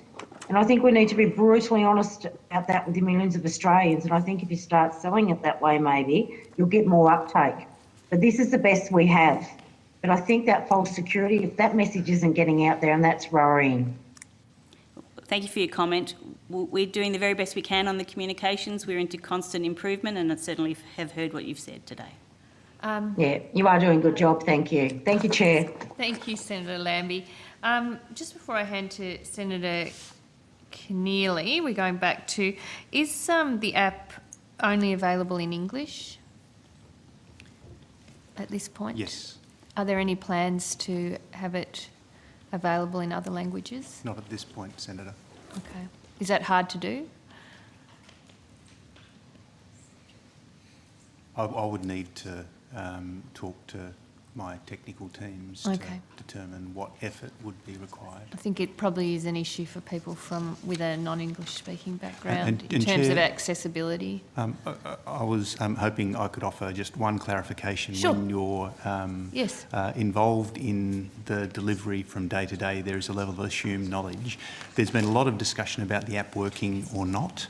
The discussions we've been having about Bluetooth signal strength and so on relate only to OS devices, so only iPhones. For Android devices, and just under half of the community use Android devices, there is no performance issue whatsoever, no degradation depending on state of the phone. And so the work that we're doing, particularly with Apple, will improve the Bluetooth performance of the iOS devices, but there are no issues whatsoever with the performance in any state of Android devices. And that is, I think, an important clarification to make. So the variability only occurs with the Apple? With the iOS devices, the Apple devices, the app works, but we are implementing improvements, particularly with Apple, over the next couple of weeks. So even with the older Androids? Correct. There's no issues? Correct. Okay. All right, Senator Keneally, thank you. Thank you very much. If I could go back to the decision to award the contract for storage to Amazon Web Services, how much is the Commonwealth paying Amazon to provide this service? So the contract that we have with Amazon Web Services amounts to $709,059.37. Okay, thank you. Could you provide the AusTender contract notice number for the contract? So we purchased that from a standing offer, but we're able to provide further details on that contract, yes. It's On through notice? a work order. Okay, can you do that on notice, please? We can. Thank you. We have already covered in some of Senator McKim's questions about whether there's a risk that law enforcement, US law enforcement services or intelligence services could obtain a subpoena or a warrant to access the data. I know that the answers that were given earlier. Has the Australian government sought any diplomatic assurances from the United States about its intended approach to obtaining or enforcing a warrant that relates directly or indirectly to the COVIDSafe app data? And if not, why not? I'm not aware of any, but I'll have to take on notice because it may have happened through some other agency or not. Okay. Could you clarify if a US authority did obtain a warrant or seek to obtain a warrant from seeking the production of COVIDSafe data from Amazon, would Amazon be required to notify the Australian government? Have to take that on notice. Okay. Again, I just want to try this question one more time. These questions would not arise if the data storage contract had been awarded to an Australian company. Are there any Australian cloud service providers who would have been capable of hosting the COVIDSafe data store? So, Senator, there are a number of pure hosting providers which are Australian. I can't comment on whether all of their infrastructure and networks are based on Australian-built infrastructure, Australian-run networks and Australian-owned companies that provide those services. But there are a number of cloud providers that are Australian that provide similar services to what we've obtained from AWS. But an important clarification on the contract with AWS is that it's a combination of hosting, development and operational services. And so one of the benefits of a company such as AWS is that it can scale very quickly and provide a broader range of services than simply hosting. Okay, so given that answer, and given that the Parliament is going to be required to consider this legislation next week, I'm a little surprised that some of these questions are being taken on notice. I would have thought, particularly on the question of if the US sought a warrant, whether or not Amazon would be required to notify the Australian government.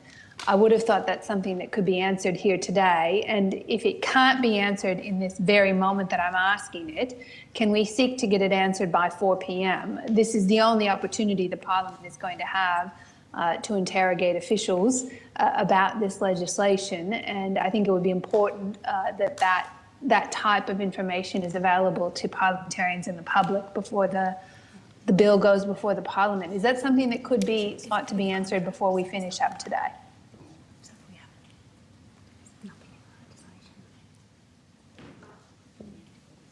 just conferring here amongst the witnesses. I don't think we could do it by 4 p.m. because we're thinking about if we had to go and seek legal advice or advice from the United States, the time zones and so on would defeat us at least. There's actually complex questions which we don't think, I think we've said we think it's inconceivable would come to pass. And we can take on notice to provide what we can, but we couldn't commit to do it by 4 p.m. today, Senator. Okay. With the greatest of respect, I understand that your view is that it's inconceivable that it would come to pass, but Senator Patterson did raise a legitimate example of if there was a terrorist situation or and we can think of other types of situation, whether it be drug importation, pedophilia, where we understand that Australian intelligence agencies and law enforcement are barred from accessing this data by Australian law, but these are legitimate questions. The government has chosen to contract with an American-based company that is covered by American law as well as Australian law, and I think these are fundamental questions that should be able to be answered as soon as possible. Well, I think because your opinion is just your opinion with the greatest I hear that, of respect. Senator, and we'll take on notice to provide you what we can. We can't do it by 4 o'clock today, and they are complex legal issues. But I just would go back to one point, which is that one of the key things we've done here to ensure the privacy and security of the data is to collect very little data. So what will be in the National Data Store and will go to state and territory officials, and what's on your phone will never be any more than your name, if you choose to give it, your age range, the digital handshakes of people without any geolocation. So there's very, very little data in there to start with, which is one of the key design elements which I think we have to remember. But we'll take on notice your questions. True, it would enable someone to say you were with a particular individual at a particular time and place, and that would be useful information. If it was unencrypted, but of course all of this data is completely encrypted, and there'd be no way that you could actually, well, it's encrypted, the encryption keys are changed, someone can help me, but every 2 hours. So there's encrypted data without telling where you are or what you were doing. It's on your phone but only. But it does tell who you're with. Unless until there's a diagnosis. And at the moment we've got happily very few diagnoses. Even people who want to break the law do care about their health and may well download this app. And they would have to disclose to it in incredibly strict conditions, which would be sent to the data store only if you get a diagnosis of COVID. Only your name, should you choose to give it, your age range, your phone number and your postcode. And I accept all of the arguments you're putting, and I do see the public benefit of this app. But given that the government has gone to great lengths, and I think appropriately, to assure Australians that this data cannot and will not ever be used for any other purpose, it's important that we actually make that clear, that there's not some backdoor to overseas agencies being able to access the data. If I can move to state and territory health officials, recommendation 12 of the privacy impact assessment points out that the Department of Health will not retain, quote, effective control over information from the app once it's been disclosed to contact tracers who work for state and territory health authorities. So given that the Commonwealth is ultimately responsible for COVIDSafe, how will the Commonwealth ensure that COVIDSafe app data are handled appropriately by state and territory health officials? So 2 ways. One is that at the moment state and territory health authorities have access to an enormous amount of important data because they're the people who get notified of notifiable diseases, not just COVIDSafe, but various other diseases, and do this sort of work in the community already, subject to the strict requirements of their state and territory, which are robust, we work with them on. But in addition to that, that's why none of this data will flow until we have the access agreements in place, which are responding in part to the comments made by the Privacy Commissioner in the Privacy Impact Assessment to ensure that the data they get through the app, which again is extremely limited, really will just be a phone number of someone to start the process they're doing anyway, has to be dealt with appropriately. Okay. And I'd just add that the determination and the legislation apply to state and territory health authorities as well, so they preclude any collection, use or disclosure that isn't for that very specific purpose of tracing. And the legislation will apply the full regime under the Commonwealth Privacy Act as well. Okay. All right, thank you, and that is helpful. Senator Gallagher, I don't know how much time I have left. You have about 3 minutes. Okay, 4 minutes. great. Thank you very much.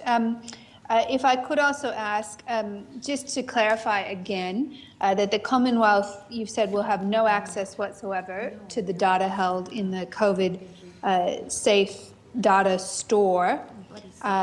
Is that the case? The Commonwealth will have no access whatsoever?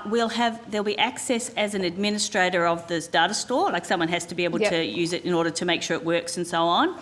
And we'll have access to report on total registrations and I think total downloads nationwide, but nothing else for reporting purposes or statistical analysis or anything else. Okay. So when the Prime Minister said that the Commonwealth has no access whatsoever, none, zero, zip, were his words, nothing, that information can only be unlocked by a health officer at the state and territory level. That is an accurate statement then of the data of that's the Commonwealth's access. We don't have access to any of it, no. Okay. And nor does the user of the app. Yeah. If I could just go then in the short time available to me, back to my question about Amazon and whether or not they'd be required. I appreciate you've taken that on notice and if they'd be required to report a warrant. I appreciate that you've taken that on notice and you're going to come back to me. Can I also ask you to consider whether or not the government would consider making that a provision of the legislation?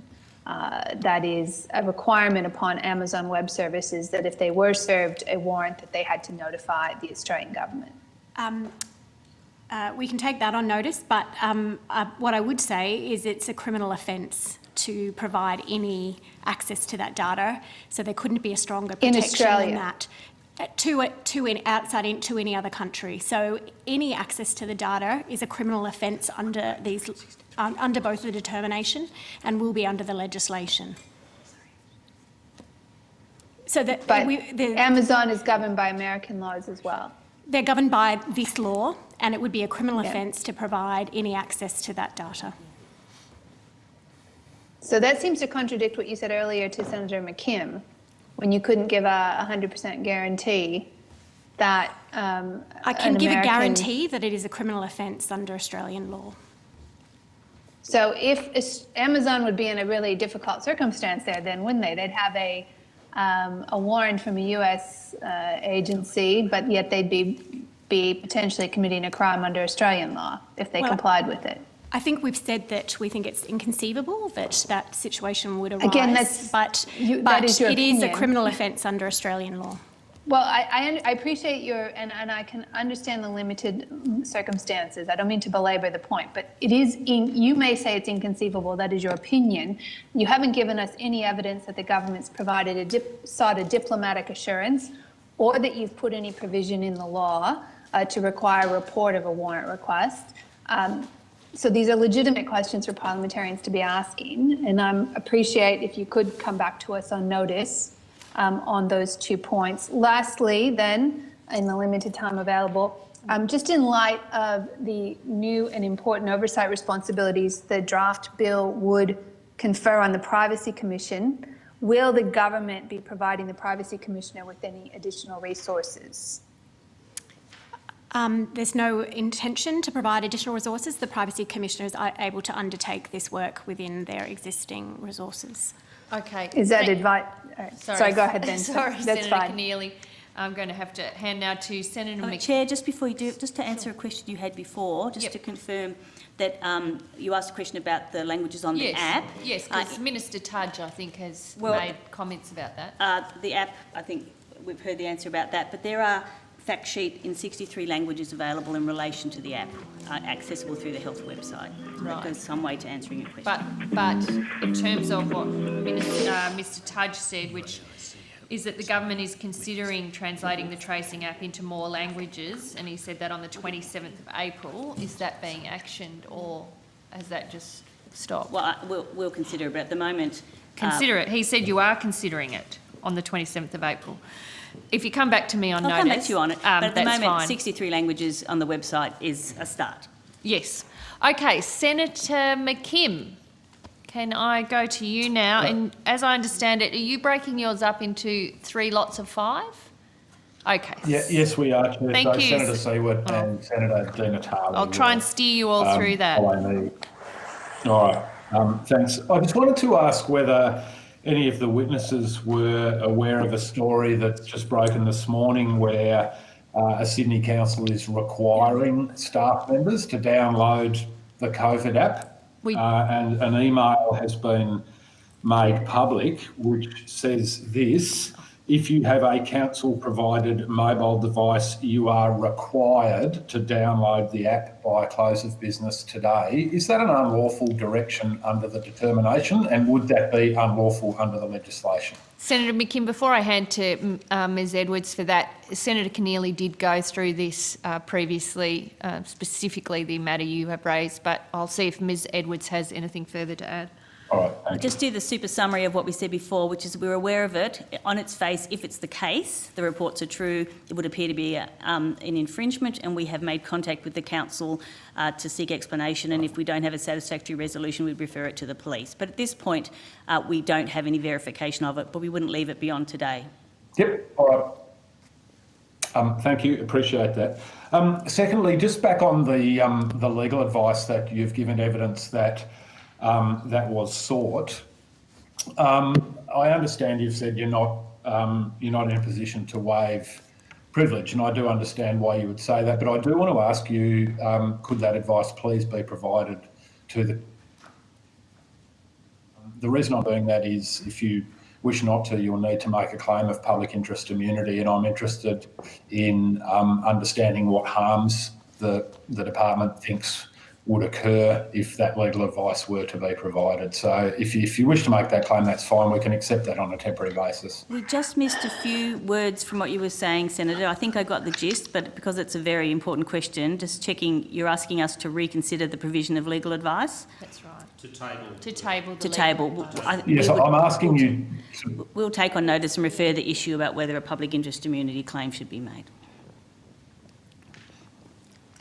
All right. Thank you for that. I appreciate that. Look, I just wanted to finish my block of questions by asking whether it was ever considered to develop an app that worked in a different way, along the lines of many other governments around the world, including the German government, where there was no data uploaded to a server at all. The data remained on people's phones, and then if somebody tested positive to the virus, they could simply send a message to other people who downloaded the app that they've been in close contact with someone who tested positive, and whether and if that wasn't considered, why not? Because I would download that app in a flash, but there is not enough money in Australia to pay me to download the current app. So I'm wondering whether a system whereby the data was not hosted on any server at all was considered by government during the early stages of developing this app. So, Senator, we're aware, as a matter of policy, of those sort of apps, and we've had discussions, at least within the department, including with the CMO and his team. And one of the real concerns there was in relation to notifying people who may be vulnerable or be concerned by it that they might have COVID-19. So we wanted to avoid a circumstance where somebody's got a random SMS from someone saying you might have COVID-19, particularly looking a few weeks ago when people understandably very frightened in the community.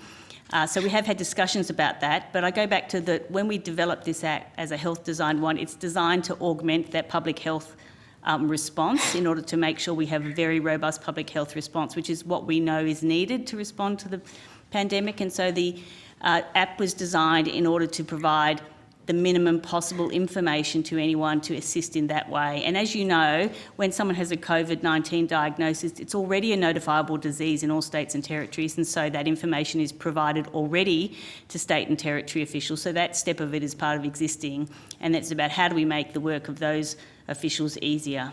So, and one point to add, Senator, is that with the Australian implementation of the app, the person who has been in contact with a positively confirmed case does not know who that positively confirmed case was, and there is no record of an identifiable feature of the contacts on the phones. And so we don't store a mobile phone number as part of the Bluetooth handshake, so there is no capacity for either the person testing positive or the person who has been around in close contact with someone testing positive knows who that other person is.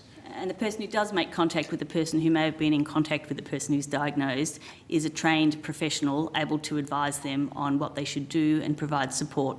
I think we've lost Senator McKim. Oh, thanks, Senator Chair. McKim, final question for you. No, I'm done, thanks, Chair. Oh, okay. Thank you very much. Thank you. Senator Di Natale, you're joining us on the phone. Thank you. I'm assuming you can hear me okay. Perfectly. Great, thank you. Look, can I just ask a very basic question, and that is that I'm assuming that once somebody has been identified as a contact and the contact tracing is underway, that you're going to go through the manual process, that is, you're going to have an interview with somebody to determine your contacts, and that the app is really an adjunct. So it doesn't replace the interview process that occurs as part of the normal contact tracing process? Exactly.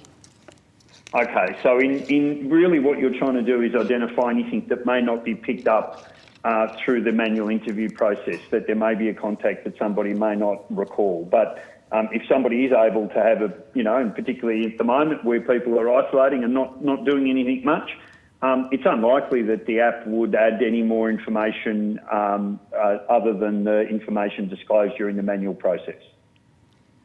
Well, it will add, and it remains to be seen. But yes, we'll do it as an addition. We've given the examples a few times of being on public transport or being in the line at the supermarket. But it's an addition and absolutely does not replace any of those other processes. And do you have a sense of what, I imagine that in terms of let me go back to the 40% figure. Let me go back to that. The 40% figure, when we spoke, I think several weeks ago at the last hearing, you indicated that there really isn't a threshold that you're aiming for, that every additional person who takes up this app is of value, and so there isn't actually a number at which the app ceases to be effective. That's a correct representation of the evidence you've given to this hearing? Yes, on the previous occasion and also again today. Yeah, and so I suppose my question is, given that we had the hearing and you made those comments very clearly, why has the Prime Minister in recent days repeated the 40% claim? The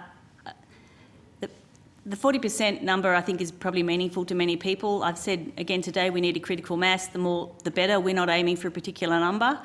I think it helps people to understand that the more people who do it, the better it will work.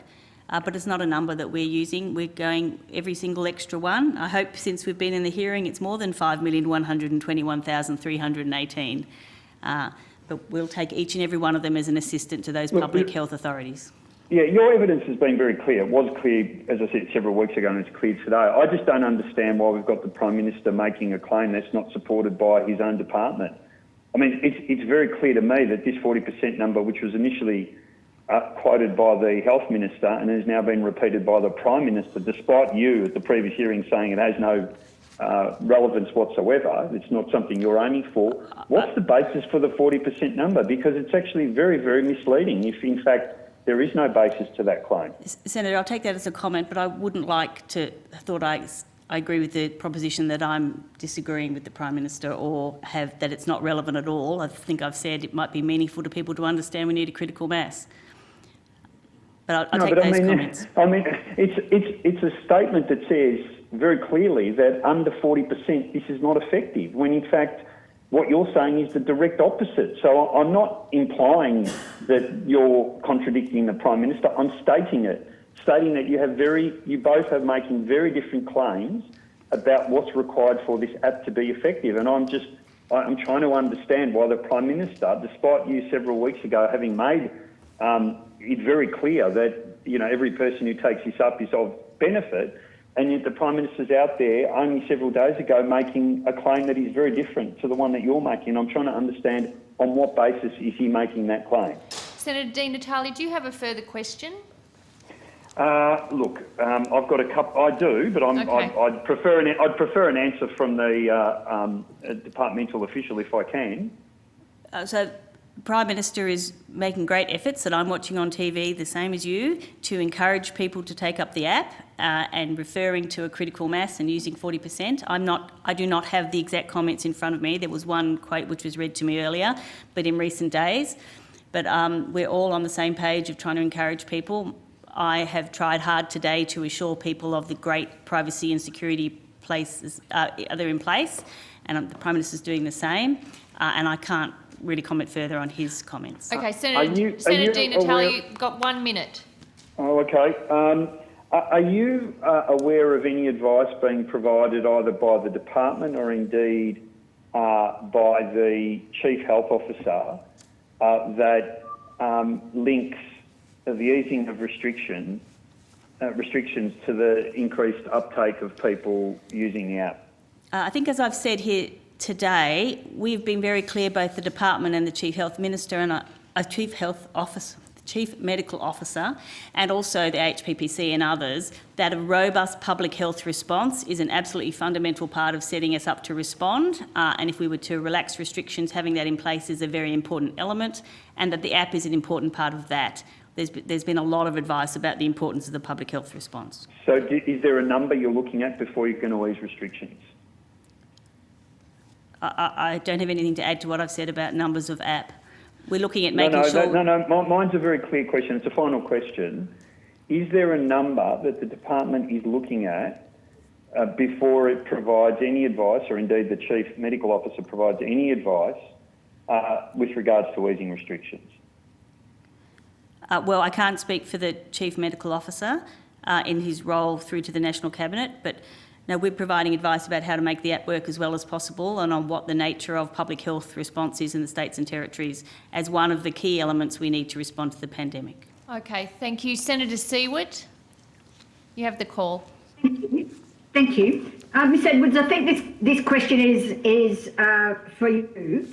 It seems to me that the groups that are vulnerable, particularly vulnerable to COVID, including homelessness, First Nations, particularly First Nations remote communities, older people and disabled people, are some of the people that are least likely to have the most up-to-date phones. In fact, if they have a phone at all, or able to access the networks that they need to pass on this information. Can I ask, in terms of what the department and what the government's thinking, if you're relating this to an overall public health response, and in particular if this information from this process is going to inform the government about relaxing current restrictions, how are you focusing on those particular communities? What proportion of those communities do you think are going to take up the app? And how do you deal with the fact that a lot of them won't be able to access the app if they decide they want to do it anyway? Thanks, Senator. I think I answered a similar question before, but the key thing is... I asked it about remote communities. Yeah, so it's the same situation applies. I'm asking about cohorts. We want to have a public health response which responds to every single instance of a person who may have been diagnosed or may have had a close contact. Now, the app is an assist to that, but there'll be some groups, for whatever reason, who are less likely to use the app by choice or by access or so on. That means we have to make sure that the other part of contact tracing, the more manual process, is very robust. And so the app will help, it'll make it quicker in some instances, but it doesn't replace in any way the manual process, the interviewing, the other disease detective work that people do. And as I've said a few times, I think what we're after here is a very robust contact tracing process, of which the app is one part. But it's the holistic of that process that we need in place to have confidence. And so it will involve all elements of it, whether or not a person has the app on their phone at the time they're diagnosed. So will you be doing specific communications to these particular cohorts of people to identify the fact that, and to talk to them about the fact that they may not be able to access the app, or to put in place other measures to make sure they don't have a false sense of security because of the app and not being able to access it properly? I think before I mentioned we don't want people to have a false sense of security because they've got the app. We don't want them to have undue fear or anything because they don't have the app. We want to make sure that anybody who comes into contact with someone who's got COVID-19 can be found, traced and so on. So it's part of our overall plan, good health, hygiene, social distancing to reduce the chance of that sort of contact, very robust public health process to make sure we find everybody in any outbreak and contain it. And that will include the traditional contact tracing process, the very major ramp-up states and territories have done of the workforces in that place, and the app. And our communications has to go to all of that. So can I ask, in terms of, because the privacy provisions, which of course I support, you're not going to be able to have a clear understanding of which of these vulnerable groups have actually got the app or not. That's right. So in terms of your policy decision making, how are you handling that? Are you assuming there's going to be a lower proportion of these very vulnerable cohorts that will access the app in your? Are you assuming that in your decision making? Well, you're right, we won't have access to the sort of data we would normally collect and rely on in order to do those things, and that's been a trade-off to give the assurances that we've been talking about here today. Yep. Which I understand. So we know that because of that, we haven't got an exact picture of exactly who's using the app and who's not, but what we're doing is saying the app download is an additional tool, and we're going to use that to the extent we can. At the same time, make the underlying processes of contact tracing work for everybody, whether or not they are likely to have the app or have contacts who use the app, and not for 1 second replace the app contacts for the entire process. It'll be an add-on only. So in addition to any contacts that are found out through using the app, we'll also be saying, where were you, who did you have contact with, and doing all those things as well. So it's not a matter of replacing one process with another, it's simply an addition. We'll continue to make sure the broader processes cater for everyone and work with states and territories.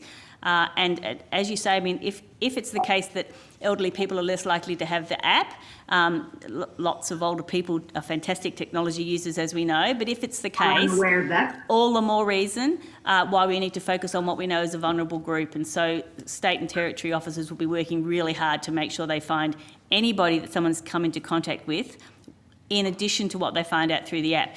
If we get a lot of take up on the app and a lot of contacts that way, what it will do is enable more resources to be put to that more traditional contact tracing. So because they will have found some people more quickly. But you're right, we won't know everything we need to know about it because we've got such limited reporting, and that just means we have to really rely on traditional forms, and we'll continue to do that. And as I say, the key for us is to have a robust public health response, very stringent wide testing, and very robust contact tracing, of which this is one element, but it's the whole picture that it really is able to find and contain any outbreak anywhere in Australia in any cohort that we need to focus on, and that's our mission. Senator Siewert, final question for you. Thank you. And can I just double check in terms of the states and their contact tracing, are they all absolutely committed to keep up that same level of contact tracing by manual mechanisms, as you've just outlined? Is every state and territory totally committed to keeping up that rigour through the more manual approach? Yes, that's my understanding. And over the last 2 or 3 months, the workforces and capabilities of those processes in states and territories have doubled, tripled, quadrupled, and they're at the highest standards ever. And I'm not aware of any thought that they would back away from that. We all know that's what we have to do. Okay. Thank you, Senator Siewert. Just a couple of questions before I hand to Senator Watt. And just following up from Senator Siewert's question there, the government has made it very clear that the COVID-safe future is around tracing, testing and quarantining those who become unwell.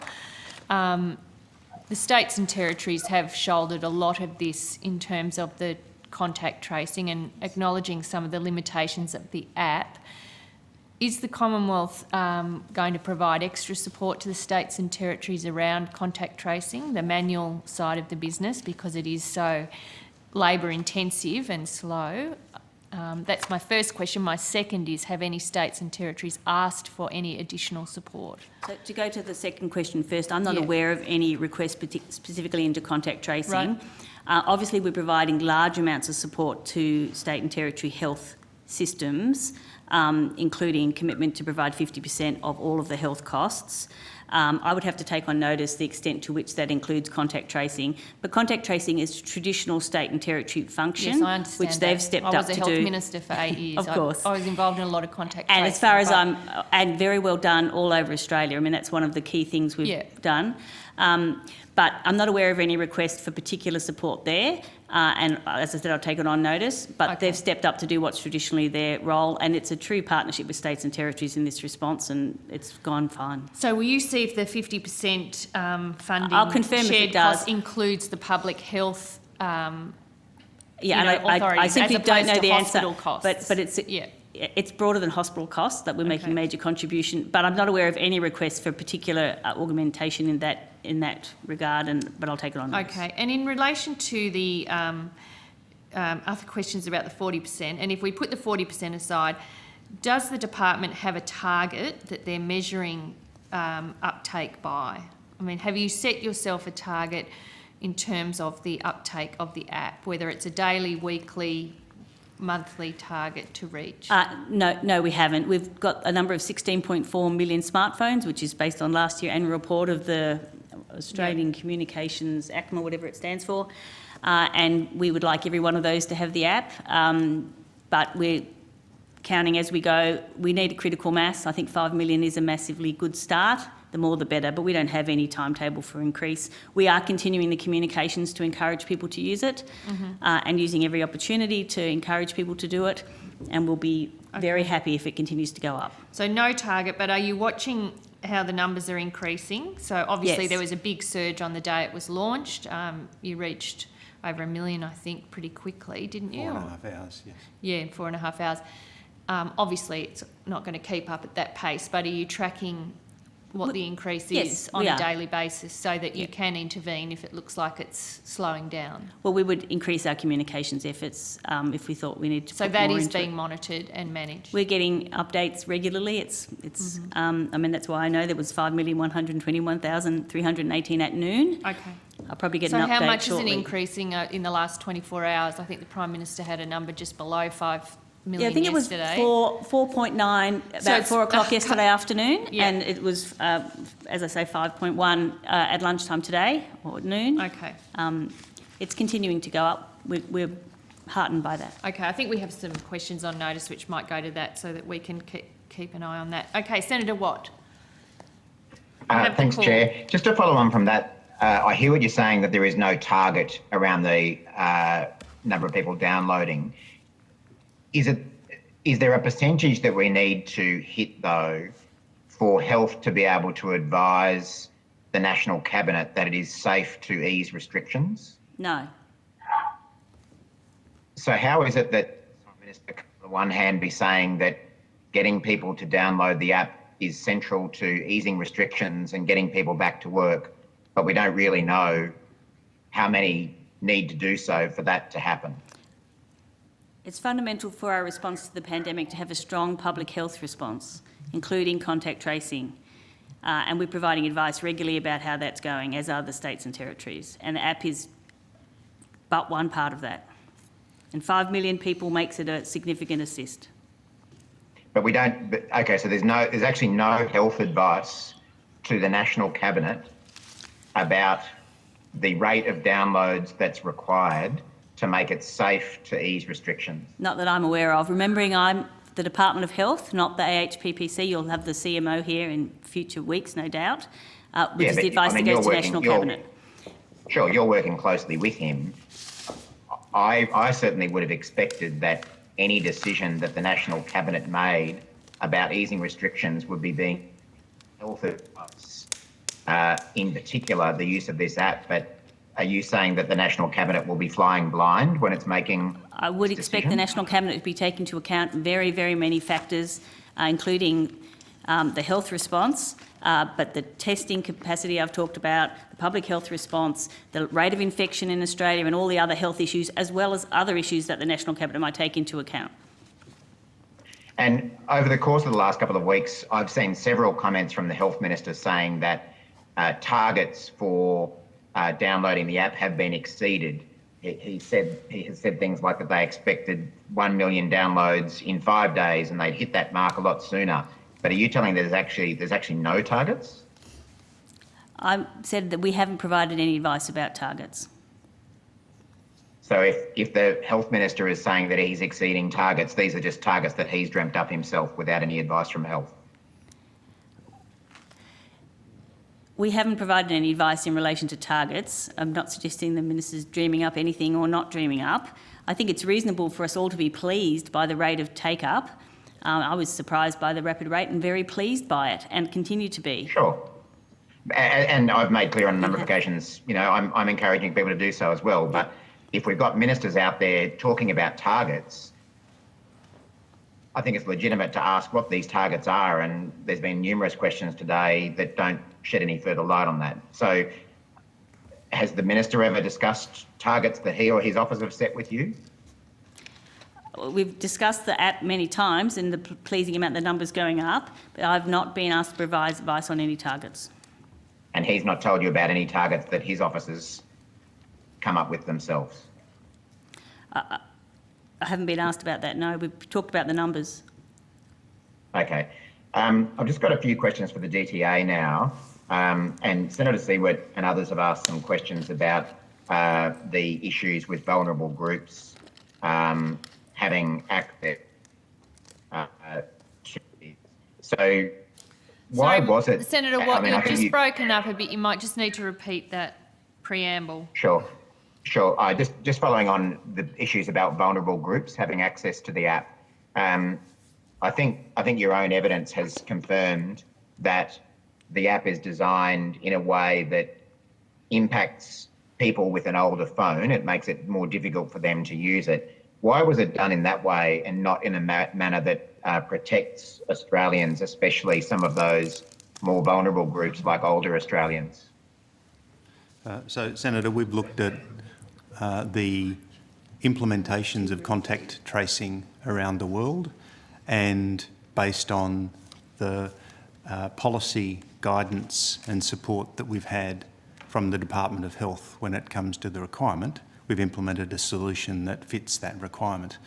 Now, there's nothing to say that future releases or features that may support different groups aren't added. This is implemented in a way that reaches the broadest range of the community in the shortest time possible, with the best protections for privacy, security, and delivering the best functionality possible. Are you saying that the scope of the project that you were provided by the Department of Health did not include people with older phones, which would disproportionately be older Australians? So the consideration of people who have older devices was clearly part of the discussion, but there are a certain set of limitations, and you'll experience this just as I do, where if you have an older device, and I have an old iPad that often doesn't run some of the newer apps, and there are limitations as to how far we can go back with the device support based on the reasons I'd provided in the earlier evidence: Bluetooth strength, battery life, and so on. So there are those features. There are also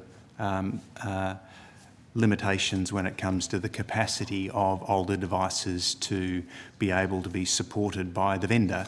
I also have some old desktop machines that can no longer be upgraded to the latest version of Windows. That represents a cybersecurity risk. And so we balance all of these elements in designing a solution that meets the greatest need in a way that protects security and privacy. Okay, and you mentioned earlier in your evidence that there's going to be an upgrade or an update to this app. I think you said possibly even in about a week's time. Will people need to manually update that app, or will it happen automatically in some way? It will be no different to any other app that people would have on their mobile devices. So we released an upgrade to the app yesterday, and that was available in both Google Play Store and the Apple Store. And it's simply a matter of clicking update as you would do with any app that you would have downloaded to your mobile device. It takes a few seconds depending on the performance of your network, but people will need to select the upgrade for them to receive it on their phone. So if we're already struggling to reach the number of people that the Prime Minister has said need to download the app for it to be effective, that its effectiveness will be further reduced if people don't manually update the app. Is that correct? So the app will continue to operate, so people don't need to apply the upgrades. They will get the benefit of the upgrades should they apply them. But for every app that you will see on the App Store, there are regular updates. My daughters update their Facebook weekly. It's a regular. But their old Facebook app still works. What we've discovered today is that there are some serious issues around whether this app works in all circumstances. And so the app works. The app works. We will implement improvements, and for those who are running on older versions, they will continue to work as they do today to get the capacity to enjoy the new improved features. People will need to upgrade them. The alternative is that we drive a mandatory upgrade, but then that removes the capacity for people to exercise choice. Mm-hmm. Obviously not homeschooling kids. Do you have a number for the number of Australians who currently have smartphones with the minimum operating software that's required to run? Murray, we've lost you. Sorry. Yeah. Is that a bit better? Yes. Okay. Sorry. Maybe you can come and have a look at my home internet when you finish up there today. He's a little bit busy. I was just wondering how many Australians currently have smartphones with the minimum operating software that's required to download the app and run it. Senator, to this point, the app will operate on iPhones, for example, back to 2013. But what we can do is look to provide more specificity if it's helpful when it comes to the overall proportion of handsets that would be supported by the app. Yeah, could you take that on notice for me then, please? Yes. And Murray, conversely, couple of minutes left. Sure. Conversely, do you know how Australians currently do not meet the criteria for being able to use the app in the sense of the operating software they have on their phones? Sorry, we missed a very important word there. You missed a crucial word in that question. Okay. It's the converse of what I asked before. Do you know how many Australians currently do not meet the criteria for being able to use the app in the sense of the minimum operating software that they have on their phone? So we'll be able to provide that on notice. It is a relatively small proportion. Okay, I might leave it at that, Chair, given those technical difficulties. Thank you, Senator Watt. Senator Patterson, am I coming to you first? Thank you, Chair. Yes, please. Okay. Just want to revisit a couple of issues raised. Obviously, it's self-evident that not every Australian can and will download the app. For example, if they don't have a smartphone. But are Australians who are not able to download the app for any reason still able to benefit from the fact that their fellow citizens are going to be downloading and using this app? Oh, yes, they will. I mean, the app will be part of augmenting the entire contact tracing process. As I was saying in response to a question from Senator Siewert, contact tracing will apply to everyone regardless of whether they're app users or not. But one thing it will do is help to make that process quicker and more efficient, but also it'll just generally help to make the whole country better poised to respond to the pandemic. So having the app in place will make the contact tracing process for a person much quicker. There'll be some people in that process who have been contacted through the app, some who won't be. It'll benefit all of those people. But more importantly, it's just part of our general public health response, which will help us to track and contain outbreaks where they happen, keep the infection rate, we very much hope, low like it is now, and generally contribute to the whole nation approach to keeping this pandemic under control and within our health system capability. So let's say I have an older phone, I'm not able to download it, but my next door neighbour downloads it and contracts the virus. Their contact tracing process is going to be a lot faster than it would be if it was purely manual, and therefore the incidental contacts I might have with them or other people that I've had contact to might be prevented from happening because of the faster notification. That's right. Or, for example, if you don't have it on your phone, but you've been in contact with someone who does, and that other person is in contact with someone else who's diagnosed, then it means the second person will find out much more quickly they might have been contacted, will be tested, and if they're also positive, we'll be able to, through the manual process, say that you have been in contact with them. So being able to, in terms of looking at the outbreak through the community, find and trace and do that disease detective work, which I've talked about, is helped by every download and use of the app, and it's there to help everyone. So obviously I've heard the evidence very clearly today that the more people that download it, the better, but it's not necessary to have, say, 100% coverage in order for it to make a difference. That's right. Okay, thank you. Moving on, I'm interested in international comparisons here. Are there any other countries who've been able to produce an app like this as Australia's done? Obviously we know about the Singapore example, we've piggybacked off them, but other than Singapore, are there any other countries who've been able to do this? Various other countries who are either talking to us about it or trying things themselves. I'm not across the details, just checking if someone else has anything. We might have to take on notice exactly what we understand is happening in various places. It is important to note this is an Australian app for Australian conditions and for our needs, so it's neither a copy of anywhere else nor purported to be, but we have had a lot of interest from people. And I'm just checking if somebody else... Do you want to come and... Want to hear from Mr McBride about what he knows? So we'll have to social distance and rearrange a little bit here. Don't. Mr Brajot, you probably shouldn't go. I might have questions for you. I don't think I'll have any questions for AGD, so if the Attorney General's official wants to depart, that'll be you.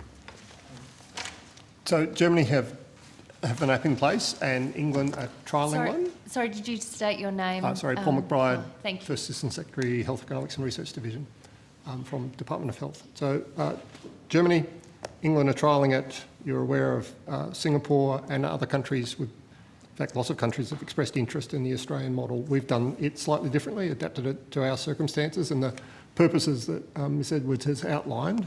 Different countries are exploring different things.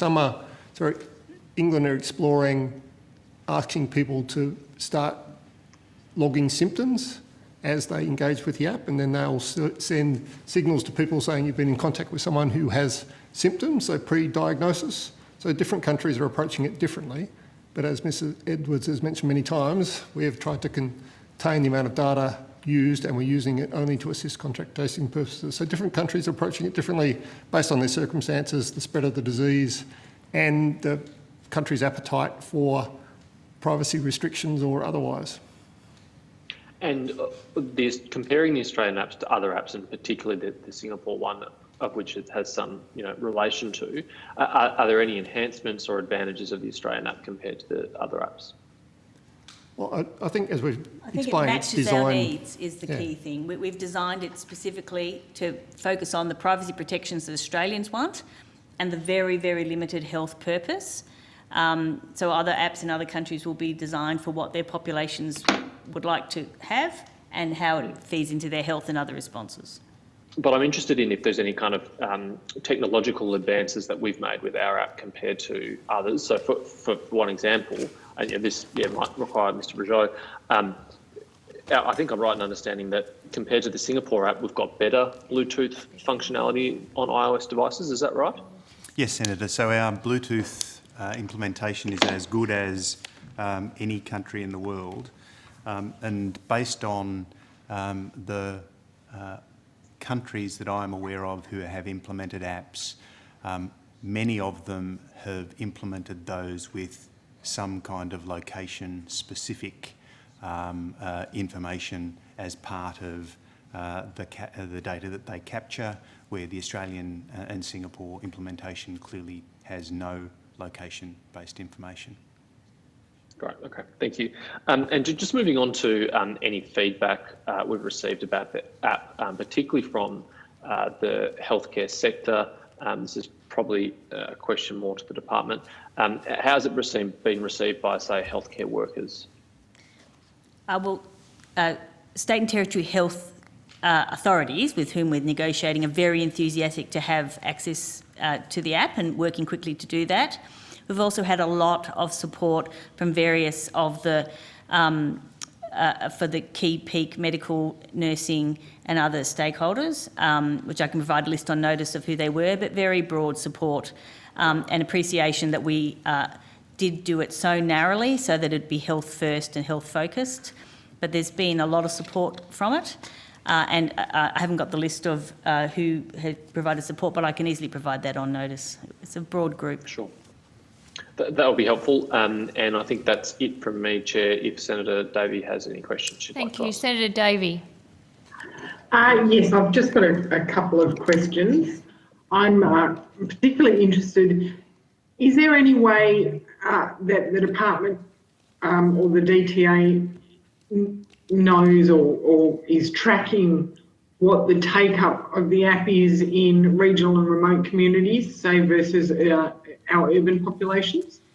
No, we're not, Senator. We're not doing it because we're not having access to any of that data for privacy reasons. So the usual data that we would have to be able to slice and dice and figure out who and where, we are foregoing for the purpose of limiting our access to the data only to national-wide downloads and registrations.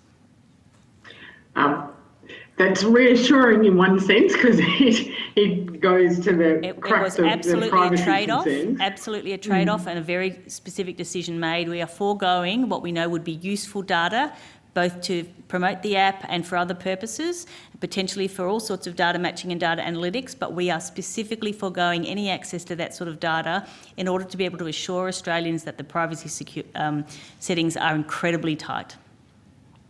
And as I said, that's a good thing, but is the department looking at possibly an external process to try and track, maybe doing a survey outside of the app to try and track where, where there is the major uptake, maybe help get the messaging out there where people need to be more proactive?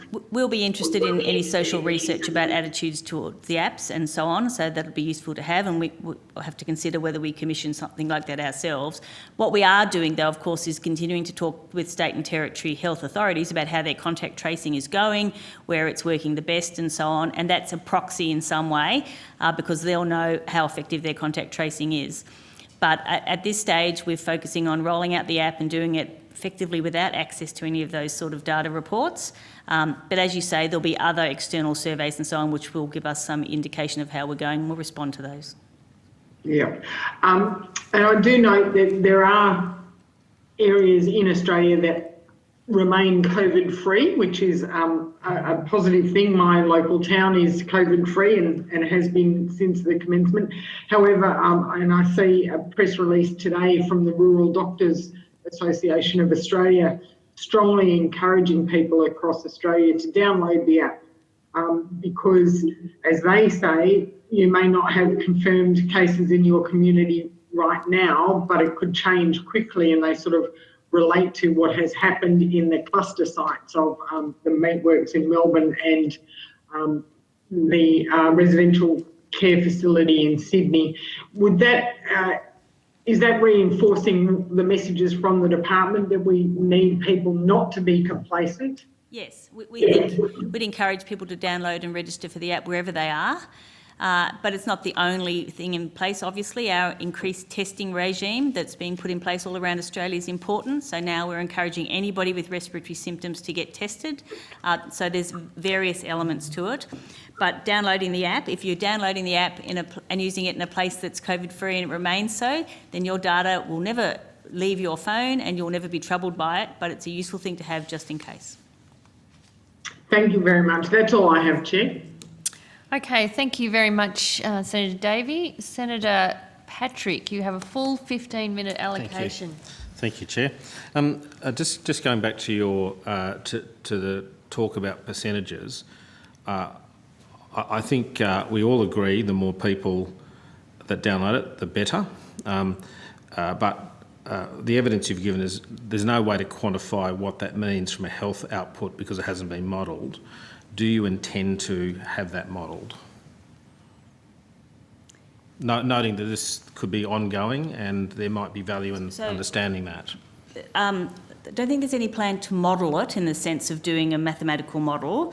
We will want to, within the constraints of the very limited reporting that we've got access to, see what impact it's had and how it's helped, looking constantly for refinements that can be made within those very strong constraints, working with our state and territory colleagues about how we could help and work with them to make contact tracing work better generally, how the app might work. I mean, they're working out how to use that information as part of their existing processes, so working with them on how that's gone. So we'll be interested to see how it's helped and acting on what we can find out, but not in terms of modelling in a statistical form.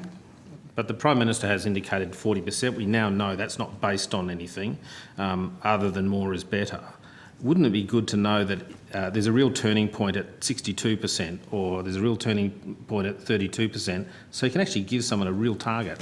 I didn't say it was not based on anything. I said I haven't given any advice about it. But I asked if any modelling had been done and you said no. The Department of Health hasn't done any modelling and I haven't provided any advice on it. But just to go to the point about the tipping point, the thing I'm struggling with, Senator, is it's not the only thing at play. So the tipping point of how we manage the virus in Australia is a function of the various things I've talked about. I understand all of that. Yeah. And at the moment, with such low rates of infection, we're hopeful if we can keep it really low like that, then the app will have a little role to play because there'll be so little contact. I'm already being asked by journalists, do I think this would be useful for a next pandemic? And it's in that context that I think you should approach this with engineering, scientific, statistical analysis so that you can actually give someone a real target. Anyway, I'll leave that there. I'll go to the DTA. I presume you've taken a system engineering approach in the design of this application? Yes, Senator. Okay, so there will be a set of functional requirements that were given to the contractor? So this has been developed in an agile way, as you would expect.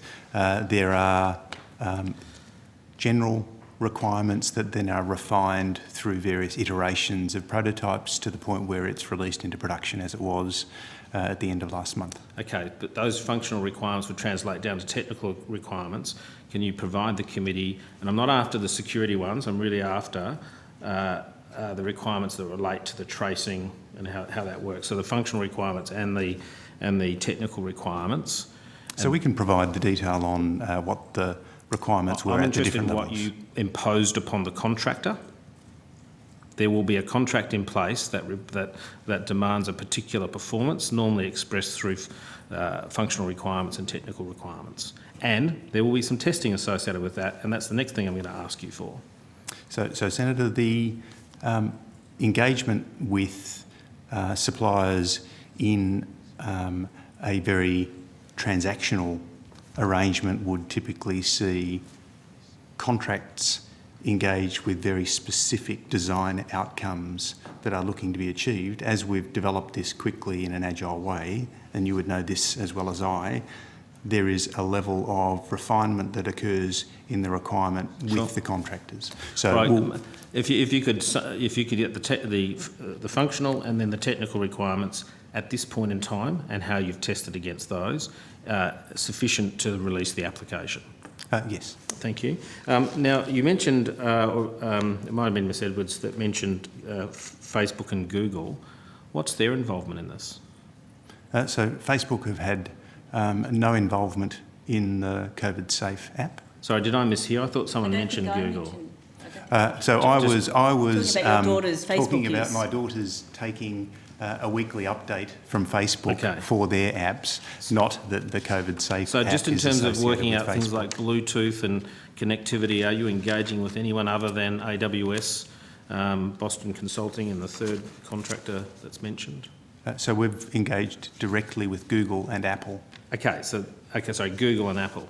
The committee asked for companies to whom you had contracted in relation to this application, and they are not on the list. That is because, Senator, we have not contracted them. Okay, so they are providing a gratis service to the Commonwealth. Is that what's happening? They're providing advice, Senator, on the improvements in their APIs for Bluetooth, which they do with all of their customers. Okay, so we're not paying for that. That's a good thing that Apple and Google are doing. Indeed. Yep, okay, thank you. Now, just in terms of the technical workings of the application, Bluetooth signals clearly transmit beyond 1 metre. In fact, if I were to walk into this room and had the application, I imagine it would actually handshake with everyone in this room, and there's about 10 or 15 people, and some of them are 10 to 15 metres away. I presume everyone is collected? That's correct, Senator. Anybody who is running the app with Bluetooth activated and is in Bluetooth range. Presuming we get around those other issues of phones locked and where the application is in terms of forefront or background. So let's say it connects with a Bluetooth handshake. And it's really just recording basic data of everyone that's in the room, and clearly there's a temporal aspect to that over time. That data then gets uploaded in the event that someone tests positive and they consent to that. There's clearly something other than cloud services being or data storage services being carried out by AWS. There must be an algorithm that then searches through looking for the 1 metre. Is that correct? So Senator, we've engaged with AWS from the point of view of the platform design and build, the mobile web app build, the administration of the app build and project control. So they've provided a range of services, including development and support. And we have a range of other vendors who are assisting with the development and support of the app. Okay, but you understand what I'm saying is there's data that is transferred to a central repository on a cloud somewhere that has limited access, but something must process that data to turn the 10 metre contact or to filter out the 10 metre contact and really just provide the contact traces with persons of interest. So I understand the question and the motivation, which is, does AWS have access to the data? No, I'm asking who actually provides that processing that does the filtering. So the DTA, as the owner of the app and the back-end services, provides that service. So we are the... Who wrote the code? So the code was developed a combination of external partners and that was accepted by the DTA as the system owner. Okay, and who were those external partners that wrote that? So there were a range of partners involved. AWS, as you've observed, Boston Consulting Group, Digital Ventures. We had accreditation for cyber provided by a company, Australian company called Ionize. We have another Australian development company called Delve that we've recently engaged to assist with app improvements, and a company called Shine Solutions, who are a partner with AWS, are providing level 2 and 3 support.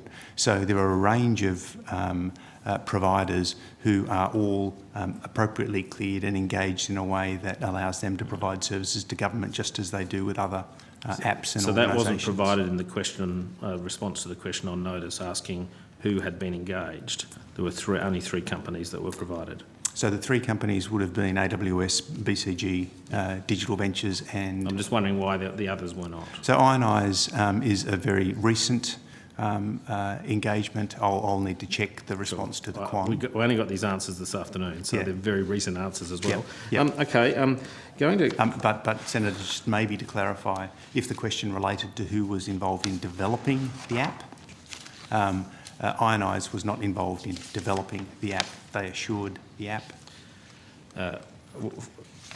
It was supporting as well, was the question. Right. So what contracts have been let in relation to the application, including development, data storage, etc. We'll clarify, Senator. So I was trying to be broad on that. You said to Senator Keneally when she asked about why you hadn't contracted an Australian entity in relation to the data storage, and I was in some sense flabbergasted by your response that you don't understand what the capabilities are of Australian companies. I mean, you're the head of the DTA. So, Senator, to be really clear, I didn't say I didn't understand the capabilities. Okay. What I said was I couldn't comment on their infrastructure or networks and the ownership of that. I do know absolutely who the Australian suppliers are. What I can't do, though, is provide advice as to whether they only use Australian-owned and built infrastructure and networks. Okay, so how do we get to the point, and I note that Home Affairs initially contracted AWS, and we moved across to, on the 6th of April, to DTA taking sole responsibility for that. The decision to contract AWS, and I note in your answer you said you didn't comply, you didn't follow the Commonwealth procurement rules in respect of open tenders. You had a reason to go to limited tender. So it was compliant. And so you are in compliance. I'm not disagreeing that. I'm interested in how you got to the point where AWS were selected. I mean, there were some people in the room, and I'm trying to understand how they got selected versus the Australian companies that were not. And it might be that they're not on the panel, but I'm trying to understand how you made the decision to go with AWS instead of an Australian company. What was the standout reason? So our focus was on getting an outcome with a partner who was capable of delivering the services that we needed in the time available. Was it because you were restricted in your understanding of the Australian entity's capabilities? Absolutely not, Senator. So we well understand the Australian company's capabilities. In all procurements, there would normally be paperwork at decision points. Can you provide to the committee the decision paperwork and the sign-offs on the contract to AWS, so we can understand exactly what the reasoning behind that is? And if it doesn't go to that, any emails, any discussions as to why AWS were selected? I'm particularly interested in how they were selected, or how somehow Australian entities were excluded from the selection process. So we agreed to take on notice the question with Senator Keneally. The point is worth reiterating, though. The services that we procured with AWS were much more extensive than the range of services provided by pure hosting providers. And will provide the clear justification as to how we came to that decision. So that would have involved a set of requirements to enable you to make a selection. So if you can make public those set of requirements, I'm sure the Australian entities will be most interested in seeing that.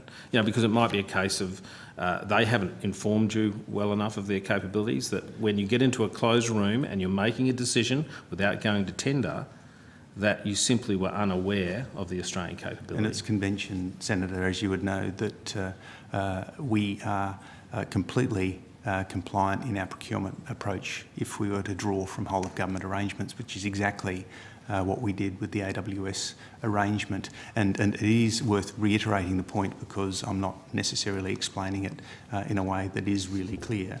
The proportion of the business that may have been able to be supported by the Australian hosting providers is a very, very small proportion of what we'd engaged AWS to do.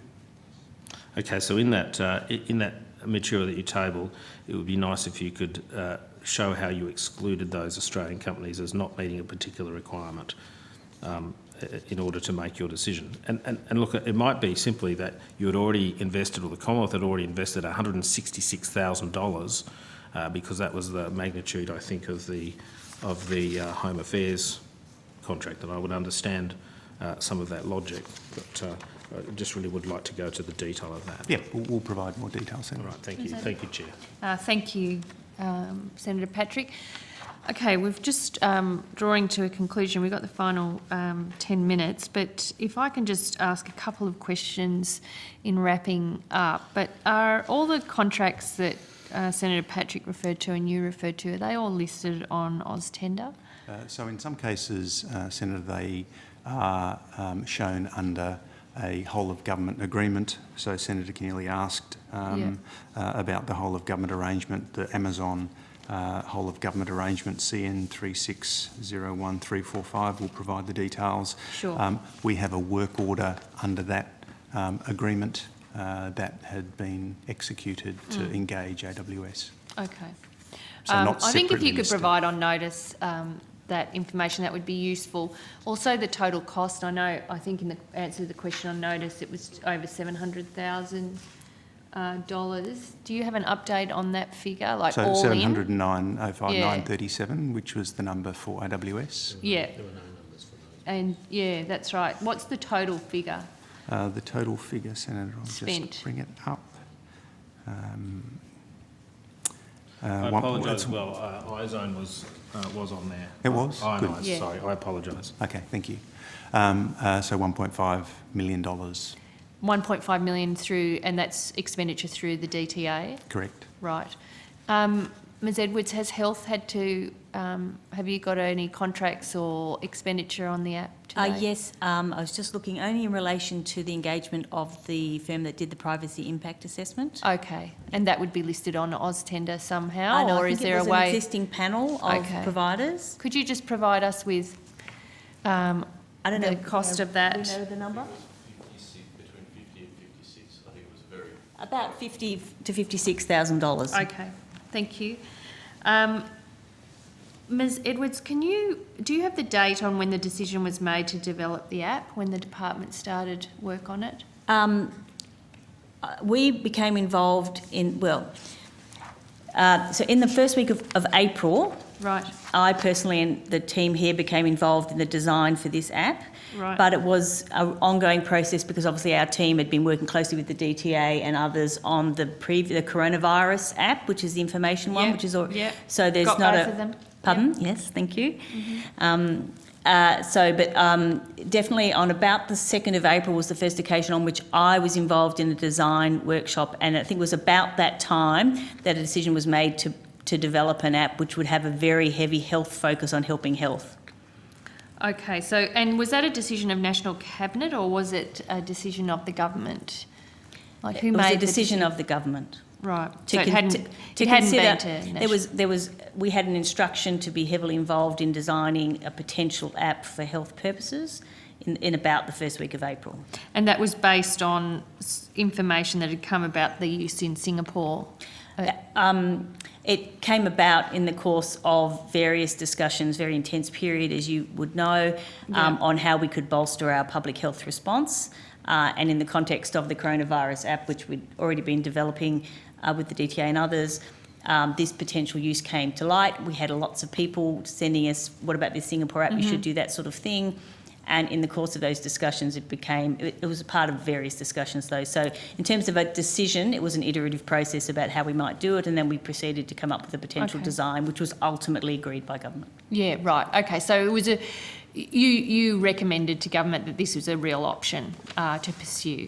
We said from that week in April, I think the Chief Medical Officer and myself were both heavily of the view that it could, and actually the Deputy Chief Medical Officer, who, as you know, is a public health expert, all of the view that this type of work could have a big assist to contact tracing. Okay. And it was after that we took forward the design. And that was around the 1st of the 4th? The 2nd of the 4th was the first date in my diary that I was involved personally. 2nd of the 4th. So about then. And then I think it was on the 14th of April that Professor Murphy told the New Zealand Select Committee, or the New Zealand committee that's similar to this, around the app. I think that was the first public confirmation of the app being made. I don't know, I haven't got that with me, but that sounds about the right sort of dates. Okay. But it wasn't decided till some time later. At that point, it was agreed that we would proceed with an app. At that point, we had instructions to continue to try and develop it. The decision wasn't made until, I think, about the 26th of April when it was announced, was when final decisions were made. Right, okay. So Well, presumably it was before the 25th of April, because that's when the Biosecurity Act was... And then it was released to the public on the 26th, but I presume So the decision was made by government sometime shortly before then. that it was a real goer. Well, Was there, in terms of overseas government or overseas input, I note that I think you've obviously had discussions with Singapore.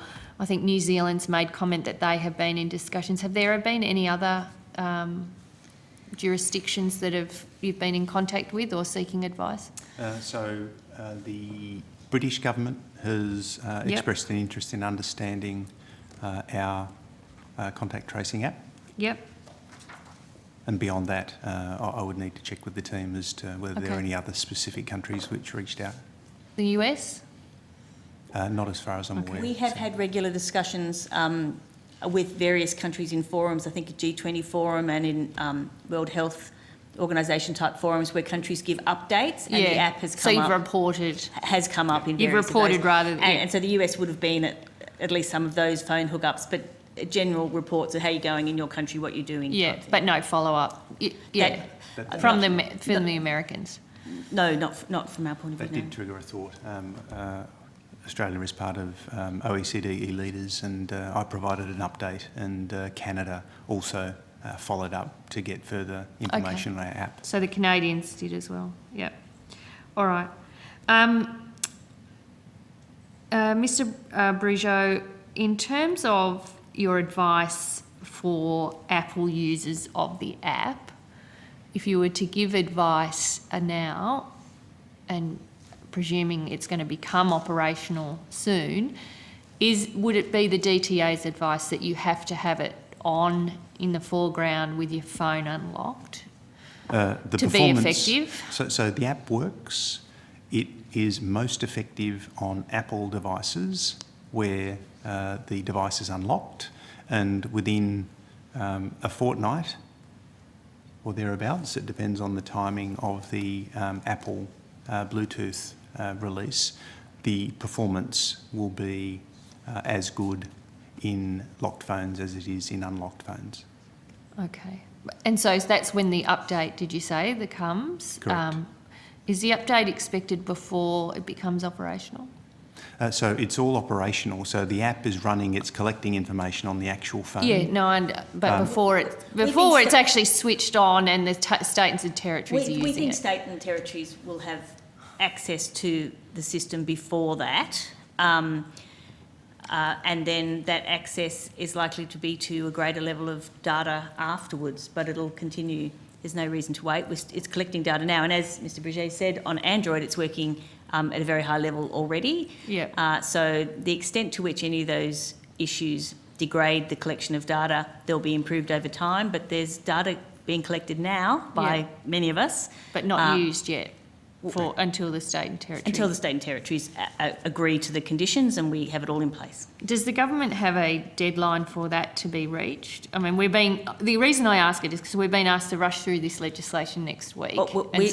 We did the agreements, we worked on them very hard over the weekend. We provided them to states and territories, I think, late on Sunday or first thing Monday. They've been working incredibly hard to respond to us. We think it'll be in the next day or two. The one piece, a totally reasonable and understandable, which I can't be definitive about, is we're making sure the Privacy Commissioner is also happy and responding to all of her issues. But I am really pushing for this week, and I'm confident it'll be this week, and so that we can get going with it. Okay. Will announcement be made when those agreements are in place?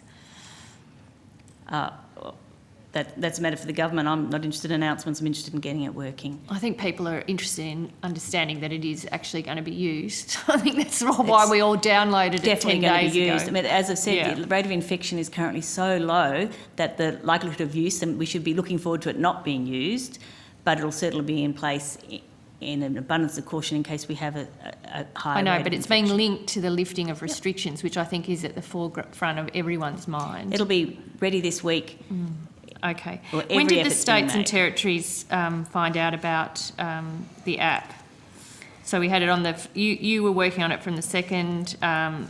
Professor Murphy mentioned it on the 14th of April. It was released So we had various discussions, but formally I had a teleconference with the CEOs of all state and territory health departments on the 20th of April, at which we described some of the design features and so on. So there was discussions, and it went to AHPPC actually on the 17th. Right. So within a couple of weeks of us first doing it, we were having formal discussions and consultations about it, but we would have... Informal, did you say? Formal. You were... Formal by then. By the 17th AHPPC, the 20th RMAC, the health... Yep, ministers, yep. But there would have been discussions in advance of that, informal ones and in smaller groups. So Professor Murphy's evidence to the New Zealand Committee wouldn't have been a surprise to the states and territories, or might have been, considering they do all the contact tracing? I don't think it would have been a surprise, because the issue of contact tracing has been a very key issue of AHPPC, which meets every day, as you know, for a long time.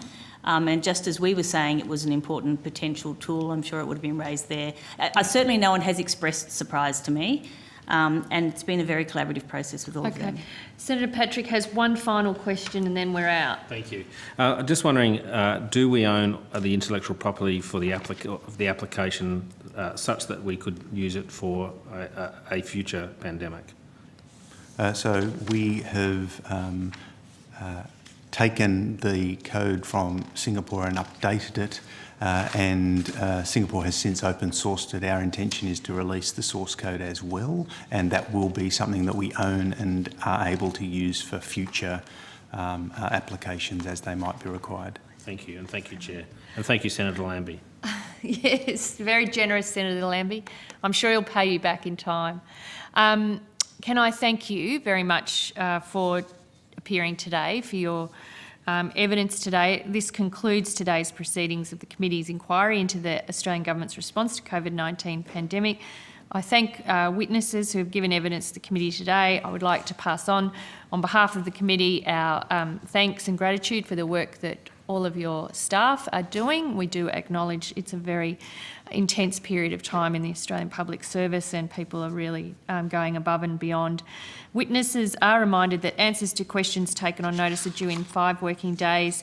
I would say that if there are questions on notice that would be useful for senators prior to debate on the bill, which I think is scheduled for Tuesday and Wednesday next week, if those could be prioritised, because I think it would assist and with passage of this important legislation.